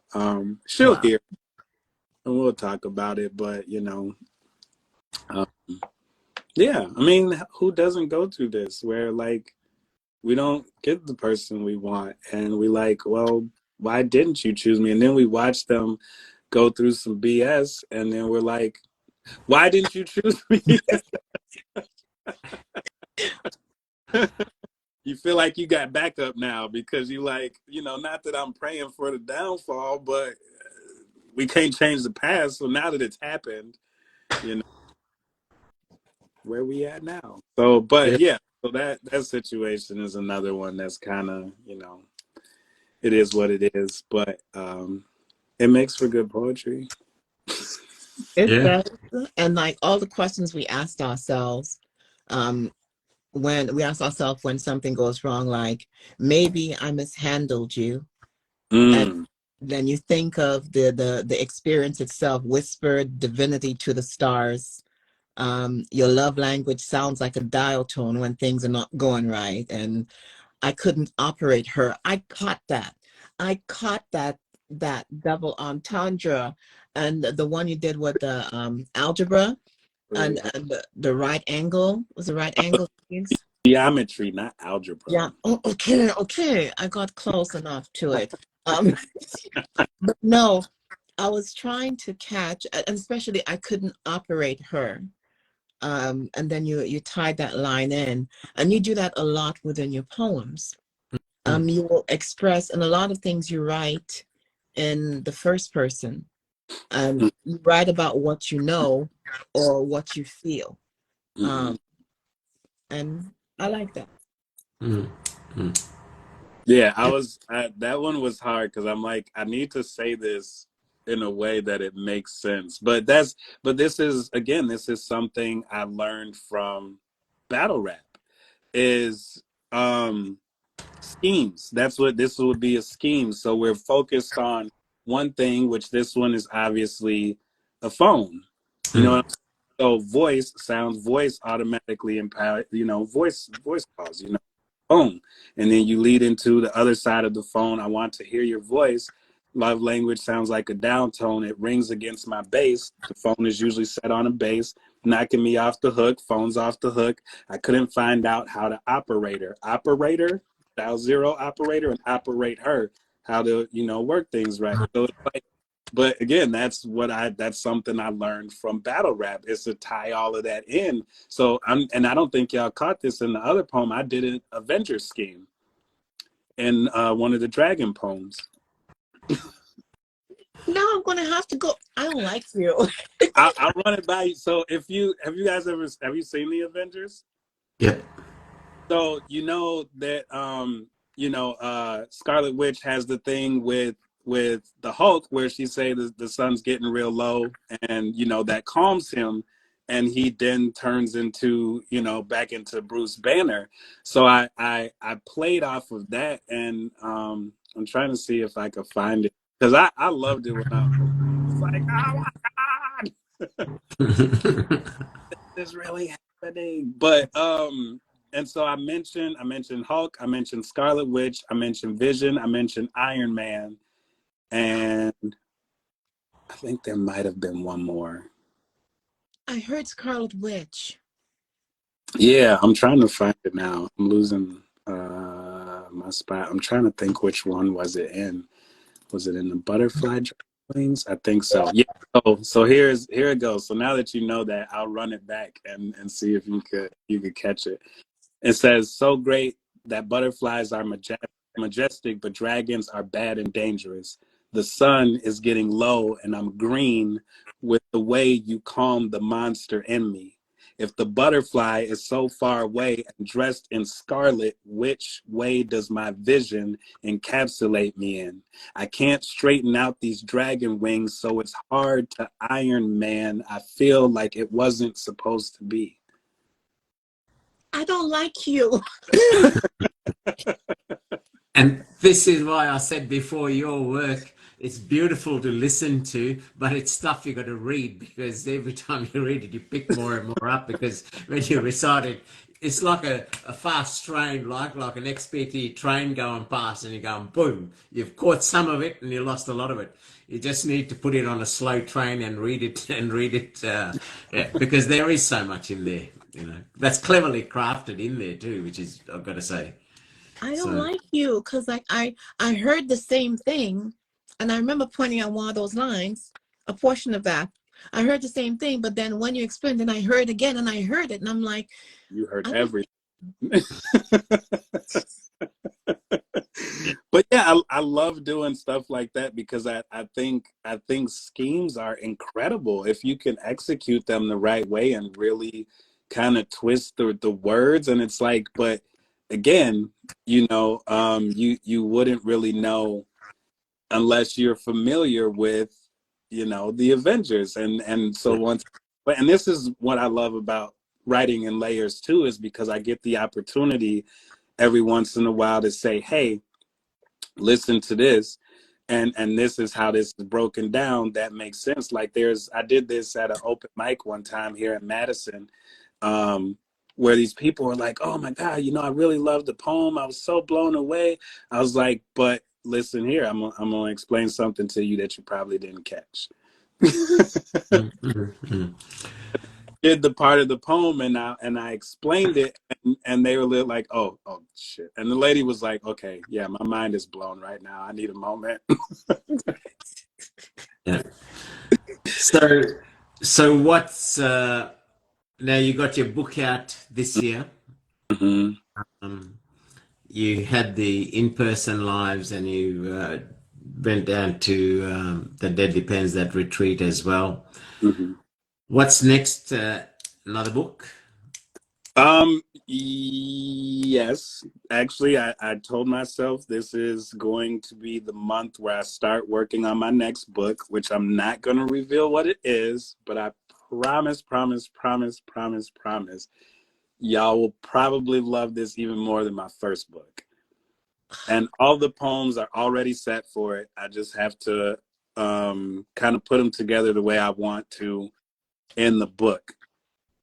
And I plan, Lord willing, to drop it like almost a year from this one, because I literally put this book out and I told myself I'm gonna let that rock for like a year, and then once I hit that mark, then I'll be ready to put out another book. And so I'm actually really excited about this next book.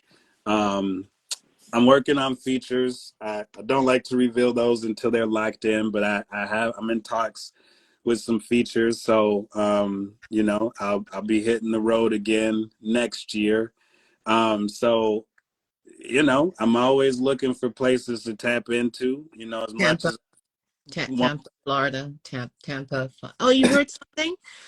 Did you hear that in Tampa, there's an open mic like in Tampa. It wasn't Sarasota, but it's going to be in Tampa. Tampa. Like I do something in person in Tampa. This thing.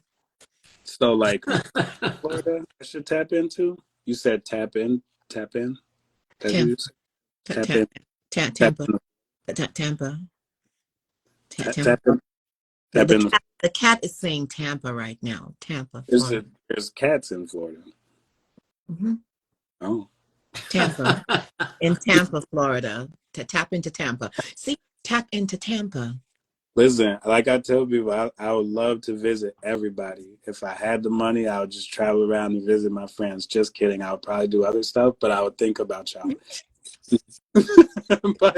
But the quickest way to get me somewhere is man, I ain't gonna lie, them features, because at the end of the day, you know, I got kids to support, and I can't just be flying everywhere for free. So But that's I'm offering you a feature in Tampa. I'm not just a I know I'm not that special, Deep, for you to come all the way here to see me. But you I Tampa, would visit. You I would actually visit without the feature.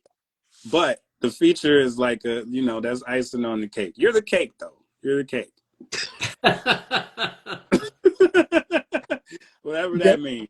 look, just this is why I like talking to you, because I just went off to Maya Angelou, Seven Woman Blessed Assurance. I'm fat as butter, sweet as cake. Men start to tremble each time I shake. Yeah, that cake. Did you call her fat? No. Chance. Chance, you're not even supposed to ask that question. Anything that involves the word fat and a woman, you can't even put in a sentence, even to acknowledge that it might have happened. You just, you know, it's But like a that's why booger in the nose. You just got to ignore it. You just got to ignore that it's, ooh, she got a book. But that's why I chose that one in Seven One Blessed Assurance, because in high school, the girl that they chose, when she walked on stage and she walked up, when she Mhm. said the line, she shook and we trembled. It was beautiful. No, I would love to. I've yet to ever touch a stage in Florida. So I would love nothing more than to be there. And it's warm, you know, it's been snowing here most of the day. It's warm there. I was Apparently not not going to according to bring that this. up.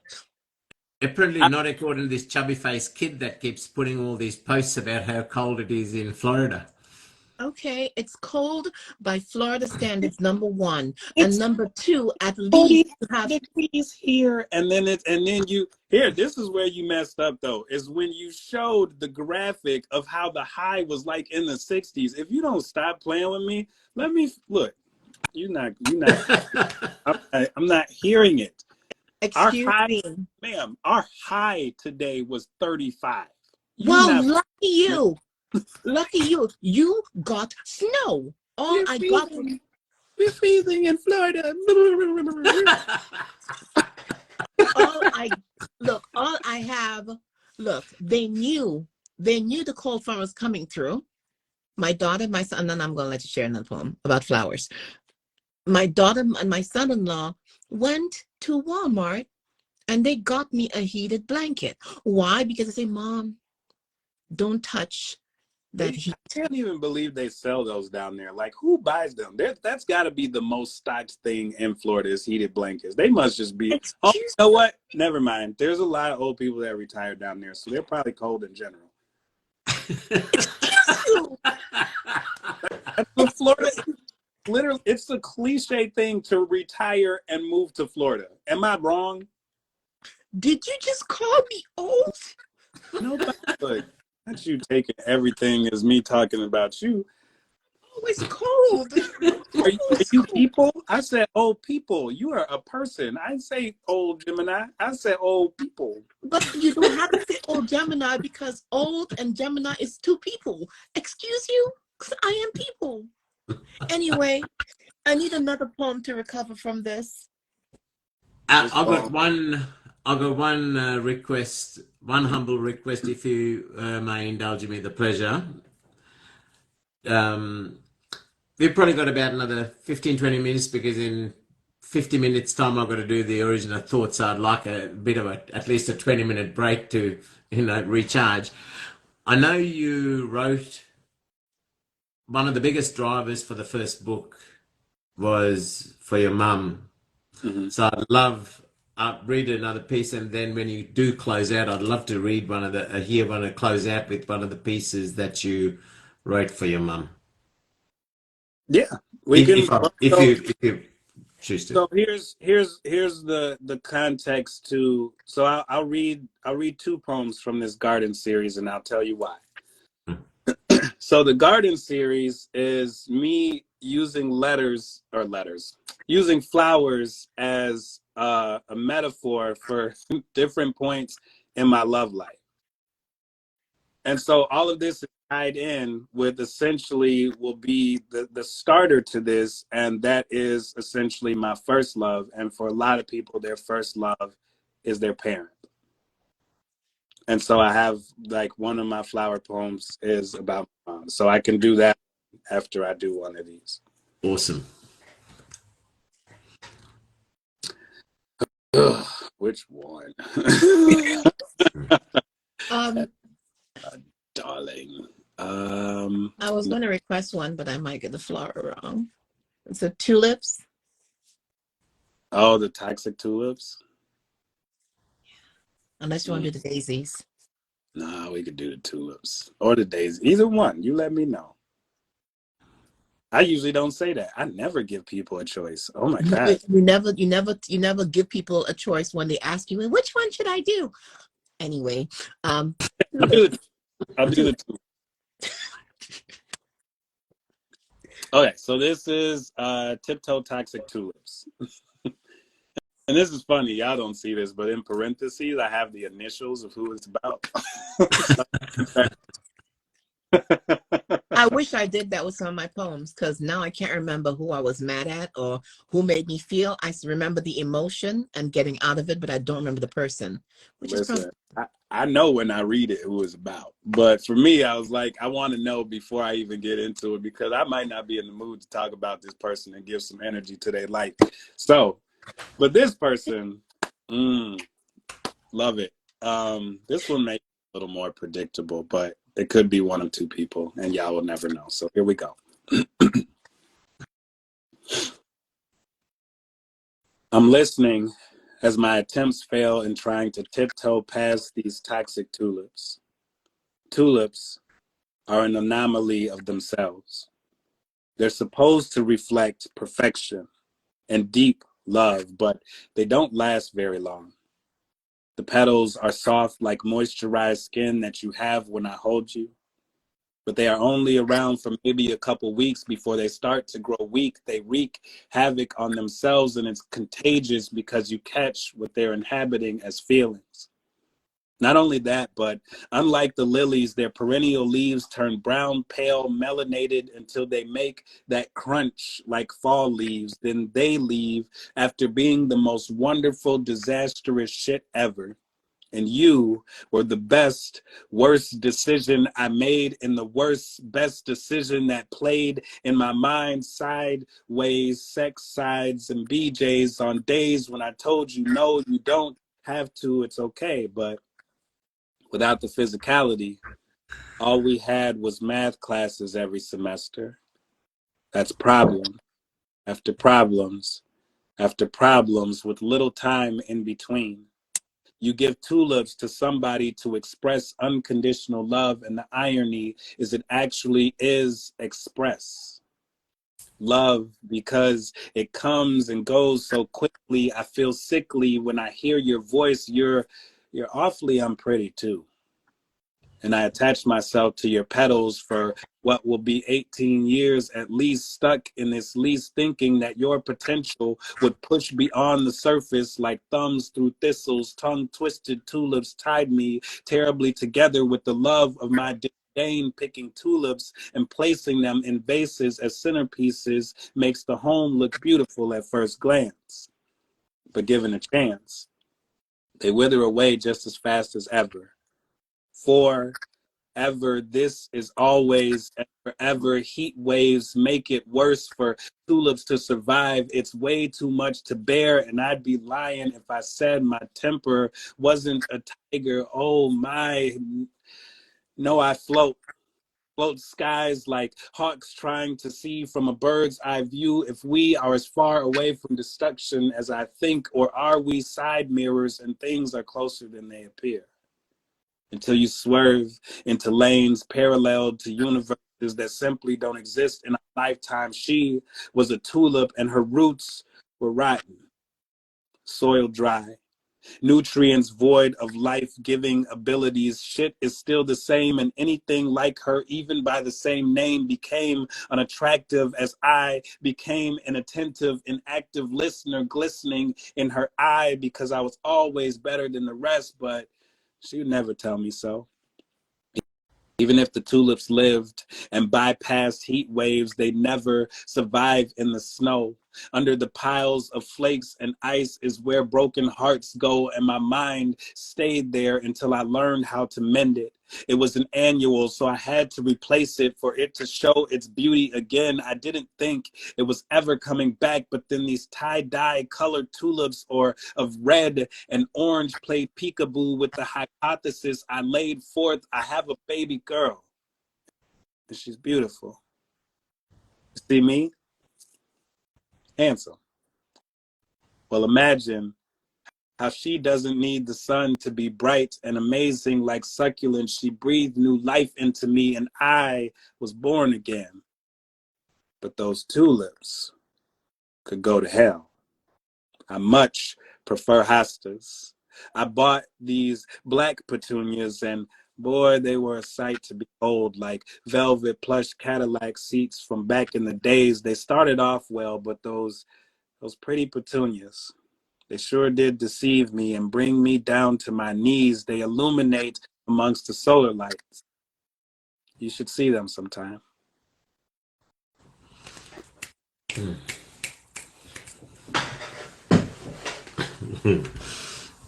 Wow. Did the person you wrote it about hear it or read it? Nah, she don't talk to me. We don't. We don't talk. I mean, I really hope one day we will, because I think, honestly, I would like to know why we don't talk. You know, like I don't think I don't think there's a good enough reason why we can't just be cordial with one. You know, Yeah. I have no animosity against you. I hate that you have animosity against me.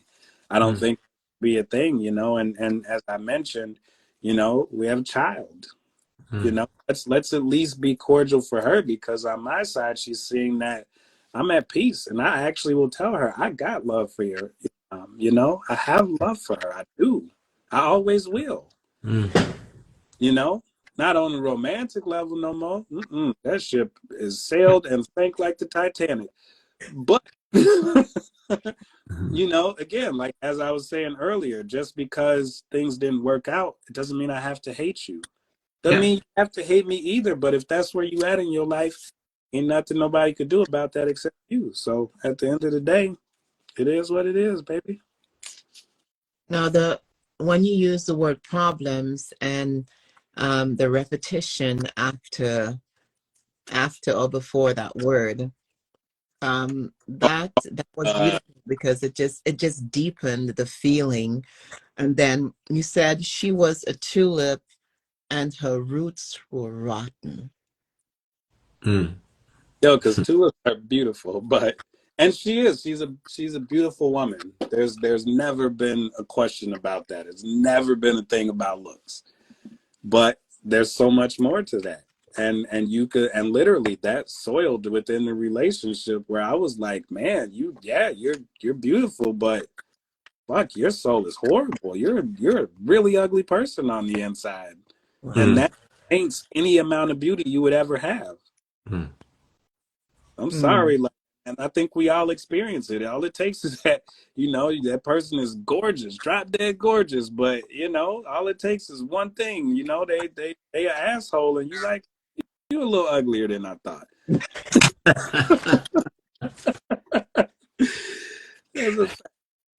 But again, I got love for her, and it's not to speak down on her, but it was extremely toxic. That literally is the most toxic relationship I've ever been in my life. You know what's crazy, Chance? She is in Florida. Wow. So you might know her. Not Vanessa Dominguez. What?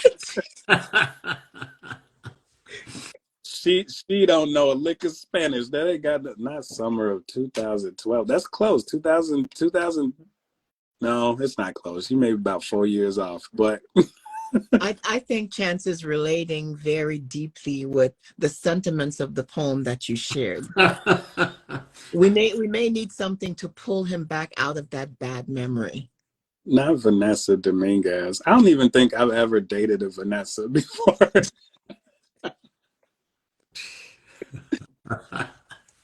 Oh man, Chance has been on fire in the comments there. Oh, also shout out to Tierra Nicole for picking up on the heat wave reference. Beautiful. Now, Always and Forever by Heat Wave. Yeah. Now, what some people may not know is that I visited Arsenio, and I was there while he was like on. Did you plant flowers while I was there, or replace flowers? Probably, or just gardening in general. Yeah, he had a small garden right in front of his home. And then in the back, there was like a vegetable garden. And I got up one day and I saw, well, first the turkeys were trying to get in it, but then I saw a rabbit. It was so adorable. He says that the rabbit is a menace, but I thought the rabbit was adorable. But oh yeah, you don't leave your garden open for no rabbits because they don't care. They finna come in there and eat everything you got. Yep. But it was pretty. But I said this to say, what you're right about, you chose to use flowers, and that, I call it, that depiction of the flower is because you are a gardener at heart. Mm-hmm. And then I'll let you share other poem because I know Rainier has to get some rest because. Yeah. Not so much rest, just just stretch the body from sitting down, because the Origin of Thought live goes for about 4 hours. So and No. bathroom breaks and all this stuff. Yeah. So, but no, look, love the conversation, and you're right. Rabbits are considered a pest over here. Yeah, because they just destroy everything. They eat everything. They kicked up my flowers too. That's why I had the little fence around my flower garden, is because they would go in the garden looking for stuff. I'm a hoe. Stop reading Chance's comments. Stop reading his comments. But so they would come into my garden, but then they would get scared by something, and their foot just happened to be like right by one of my flowers, and it would, like, because they kick so hard, it would literally lift my plants up out of the ground. Yep. So I'm like, either we gonna put up this fence, or I'm finna start learning how to shoot. Somebody finna get them some rabbit stew. So yeah. In March, all going well, I'm hoping to.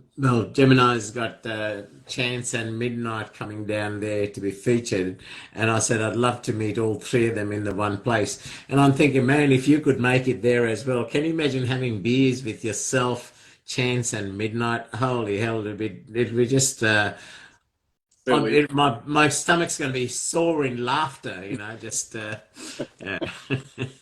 I won't be able to breathe. I'm going to have to get an oxygen tank because y'all are just something else. All four of you. I'm going to be outnumbered. Yeah, pretty much. It is what it is. It is what it is. Okay, y'all ready for this last one? Yes, sir. No, but yeah. Okay. I will say, if you guys can mute the mics, there was a little bit of an echo during the last poem. Okay, so this one is kind of like my origin for the garden poems. It's called Whispering White Roses. And actually, quick little backstory. This whole series started from a poem that has nothing to do with any of this, and it's called Whispering Two Roses. And it didn't really fit, so I kicked that one out, but I still wanted to put roses in here. And so this came about, and of course we know white roses and what they symbolize and where they're often found. So here we go.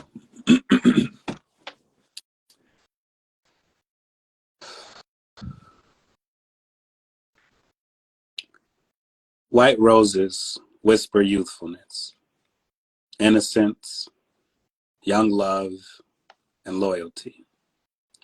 Absorbed me in the sketches, conforming, weed the bad stuff out. They have thorns, sharp enough to send you into shock, and that's how I remained. White roses are popular at funerals, so maybe that guaranteed your death. When the wind blows, the rose isn't easily swayed, afraid that if they really fall, they'll never get up. Rose bushes are awfully beautiful too, but they're more solidified to the ground, and that's you now.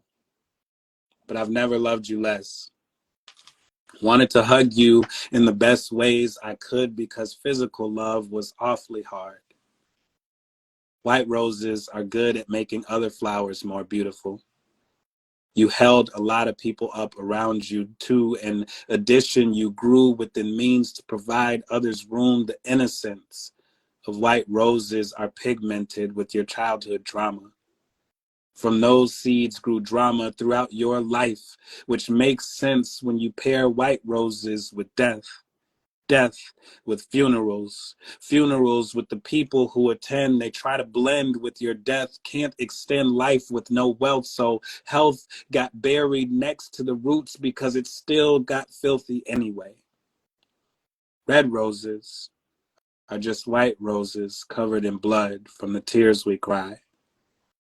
But it turns brown because most of them talked out of their ass, so they bled shit from their pores. But unless you use cow manure to plant the roses, it should smell of beauty. It should smell of the memories you gave when I wanted white roses, but you gave me your leaky eyes and heartbreak. It was better than the medication. I need you to survive, she sang. It was better than sanctification. I need you to survive. It was better than my near damnation. I love you. I need you to survive. It was better than slices to my wrist to see if my blood had the scent of what control looks like. White roses, you are always beautiful. And I hope you know that. I hope God hugged his white rose to tell you that you're beautiful. That I really loved you, that it was okay to die, it was okay to go. It was okay if the white rose chose not to bloom and stay as a bud until it felt protected enough from the world. The white roses have a plot of their own, jonesed for the color of marrow from bones. Her throne remains covered in petals like feathers from birds knocked out from the sky. Sometimes white roses fall and can't get up. Sometimes white roses fall into the arms of the wrong people who convince them to suppress their thorns so they can get close. They want to smell you, but your aroma is of the dust God made us from, conceived from seeds. These white roses are my first love. Unconditional love. I traced my hands with the thorns, stabbing them into my skin, hoping to replicate what it was like to hold your hand for the last time. And when I said I didn't want you to be alone when you go, is because I also wanted to die.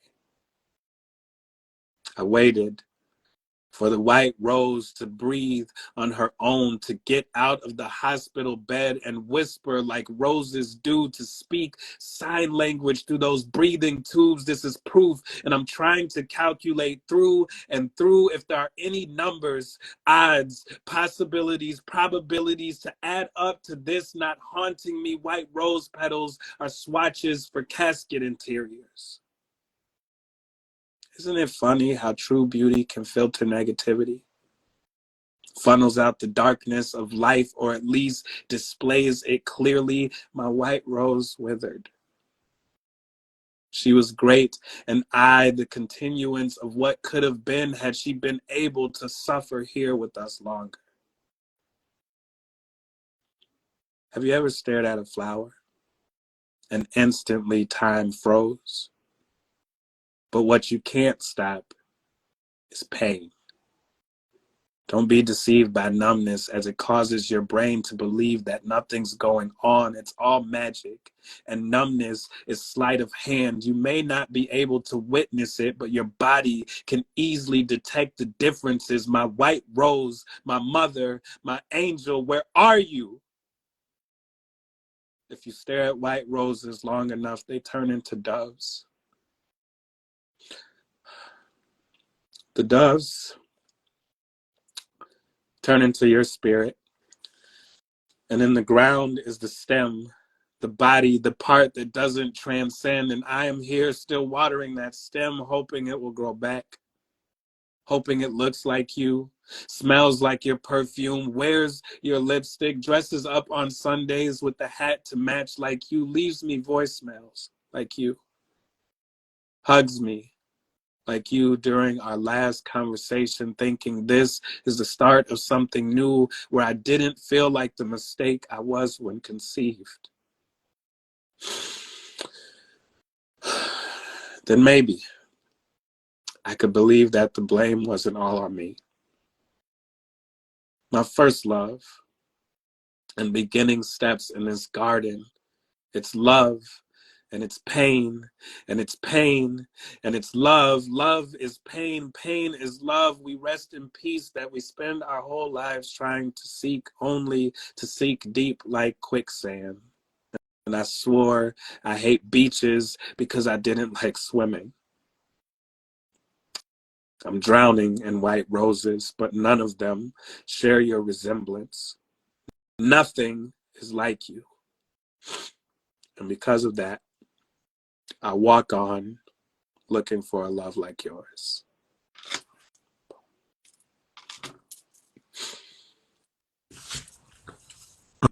Arsenio, thank you.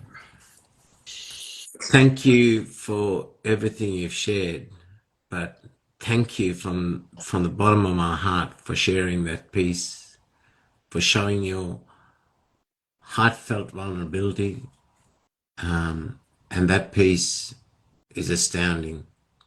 And the way you delivered it, I'm choking from my own journey with my own mother and my father.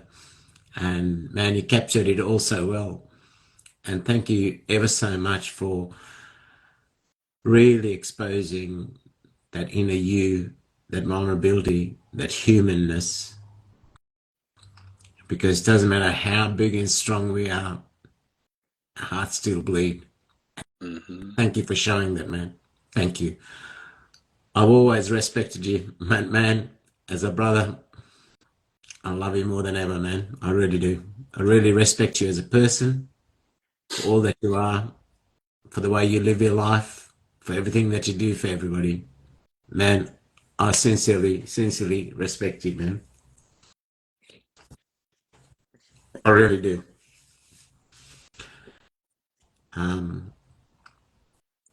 Time, yes, that numbness, time doesn't heal things, right? My mum only went 6 years ago. My father went over 50 years ago. And hearing you read that, I was taken right back 50 years ago. Thank you for honoring your mother like that. It's Listen, like if you had ever had the chance to meet her, it all makes sense. My cousin, he's in the audience. I saw somebody say auntie. Yeah, I mean, and that was, I mean, that whole year is crazy, and he can attest to it because my mom passed that June, and his mom passed later that year, I believe in December.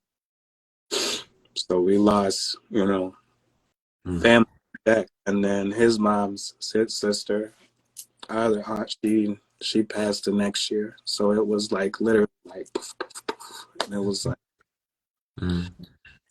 whew, let up on us a little bit, like, Yeah. and these are like pillars in our family. Like you cannot compensate for that whatsoever. And it's like don't sit there in that like numbness that you get, because it is tricking you into believing that nothing's happening, and it is.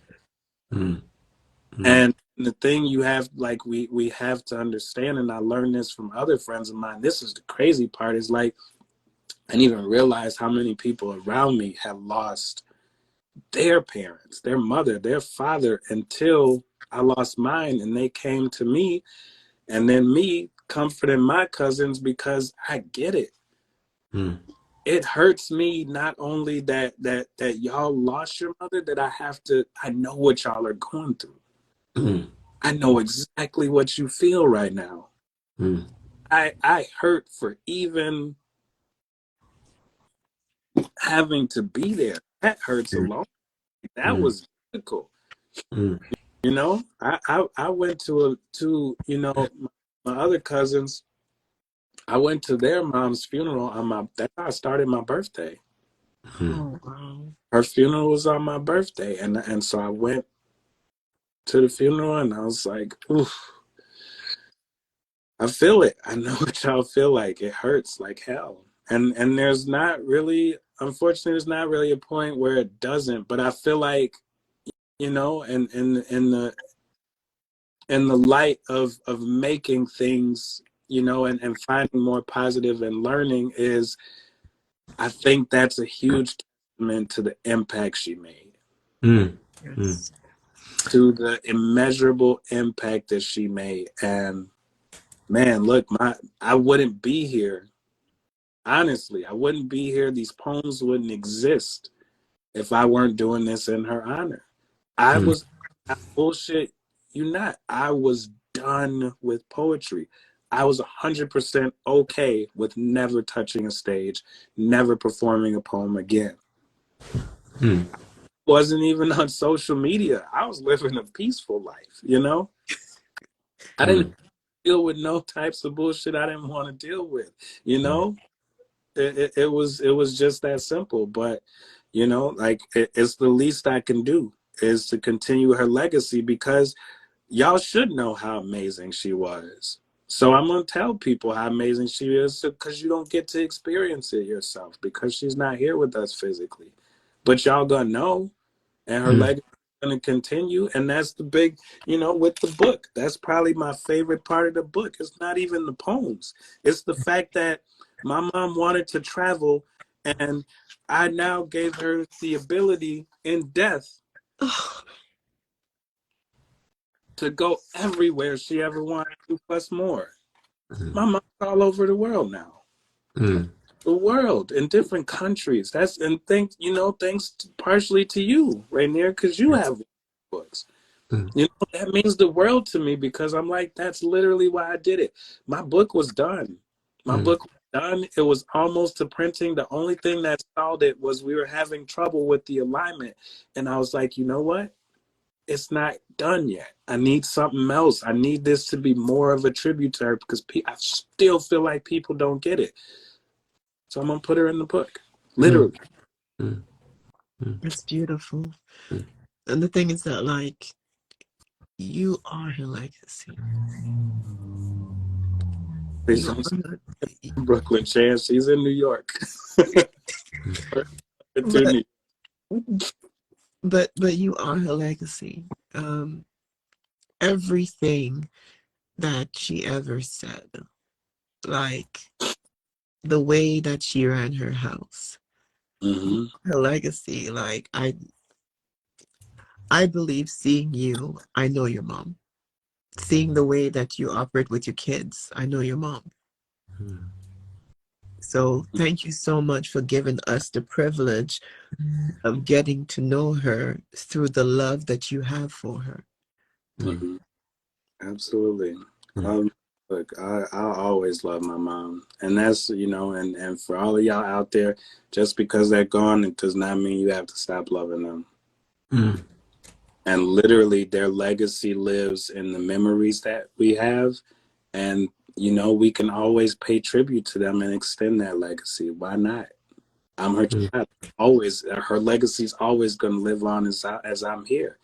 I have kids. They know her. They remember her. They have great memories. Like, we literally sit around and laugh about some of the memories, you know? So that's going to continue. She'll always be here. You know? So, but yeah, so, and I'm glad you even suggested that, because even if you hadn't, I usually end all my features, unless they're erotic for obvious reasons, I end all of my features with a poem from my mom. Thank you. No, thank you very much for that. And thank you.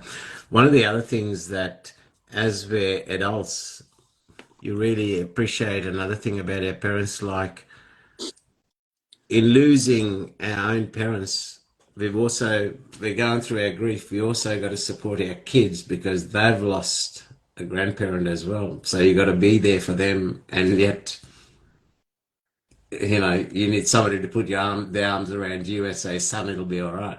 Right? But that's and losing my father so young. A lot of my nieces, nephews, well, none of my nieces, nephews, or even my own son never met the grandfather. And then I took my son back, and I visited my father's grave, and to see my son, because in terms of that legacy living on, to see him sobbing his heart out in front of at a grandfather's grave that he'd never met, but that essence of us, that legacy living through us, that gave them a chance to know the roots of their origin there, although they never met him. Yeah. No, it's amazing, and I love listening to my kids. So I'll share this story, and then that's it for me. But like, my mom always had this thing about chicken, like fried chicken. You know, she was you got to clean everything off the bone type of person.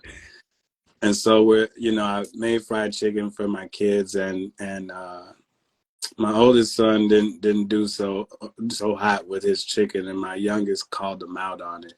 And he said, "Now Grandma Lolo would not like you ain't either. Like, there's still meat on." Like, they were calling him out. He like, "There's still meat on their bones," and I like whether to cry or laugh.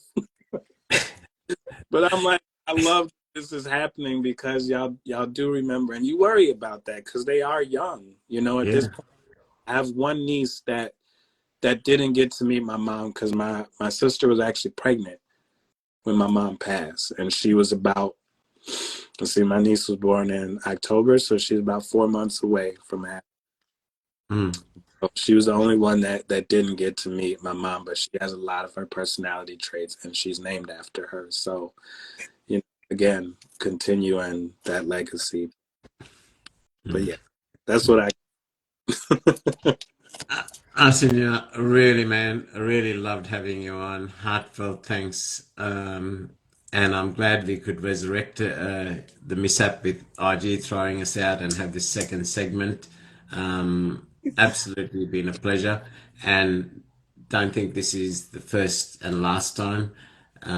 When your next book even comes out, whenever, mate, and I speak for Gemini as well. I would love to have you on the show whenever, and down the track again as well, man. Really love the time just disappeared. Love the conversations with you.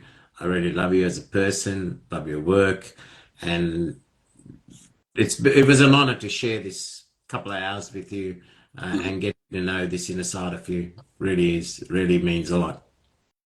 And I And don't. Oh, go ahead. Oh I was no, going to you go ahead. I No, was going to say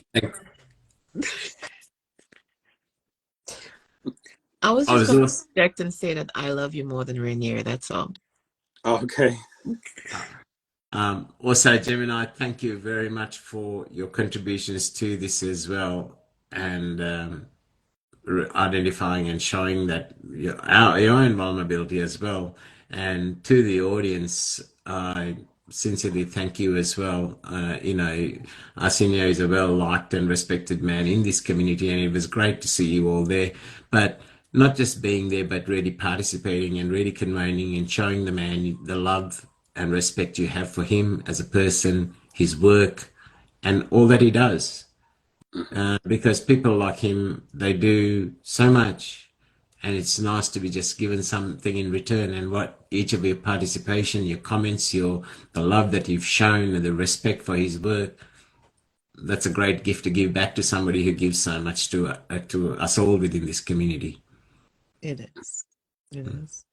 No, Yeah. thank you, everybody. Thank you, Rainier. Thank you, everybody that's popped in, and some of my non-poetry people that popped in and stayed. I love you guys. Arsenio, it goes without saying, apart from the grudge I have against you because of your snow and my lack of, um, Here we go. And here's the crazy part, and this is literally a testament to this. What month did I tell you you need to come for snow? look at me. What month? What month did I tell you? And literally the first day of the month, it's snowing. I told you December is the time to come for snow. I told you that. Kenny, Kenny, he's messing with me. Some of your friends, my backup is here now. I don't want to get stuck in Madison, Wisconsin. I don't have that type of finance or life. I don't want to come when there's snow on the runway and I cannot get out. I want to enjoy the snow, and when my flight is due, I want to be able to leave. Listen, you Florida people can go back. We're not trying to keep you go back with your big ass snakes and your hurricane season and your Excuse me, hurricanes are not just indignant to Florida. I'm Caribbean, and we have hurricanes in St. Lucia as well. because it's an island. You're by an ocean. You know what? I'm going to leave you now. Ask me how many hurricanes we've seen in Wisconsin. You have the white hurricane. You have snowstorms. Hey, don't take the roof off our houses, you know. No, but it makes it cave in. On the street, you know what I'm saying? Like, you just get a little snow, it melts. You might get a little flooding when it melts, but that's about the bulk of it. My hurricane doesn't press down and take down roofs. Your everything collapses under too much snow. And deadly icicles, deadly falling. I watch for falling icicles. There are signs that say watch for falling icicles, so you don't get impaled. Okay? You have a season where hurricanes are prominent. We don't have anything to argue about. You know what? Bye. A whole season where they just keep coming. It's just evil returning to where it came from. You can't blame the hurricanes for that. It's just circling back around, karma. Anyway, we can talk about this forever. All I can say is I'm glad I live in Australia now, listening to the two of you and your dramas. I'm happy I live here. No, don't even start with that, because Australia is home of some of the most deadly creatures on Earth, from small to large. So I don't want to hear it. I can deal with them, but I can't deal with hurricanes and, blizzards ripping my roofs out. So I can deal with the wild animals. That's easy enough. That literally doesn't happen. Ask her to show you one house that's done caved in from snow. and then we could pull up some hurricane videos and see what happened to the houses. Bye. Man, thank you again, Arsenio. It's been an absolute pleasure, brother. Thank you, Gemini. Thank you, everybody. Till next week. Stay safe, stay blessed. Love to all. Ciao. Bye. Bye.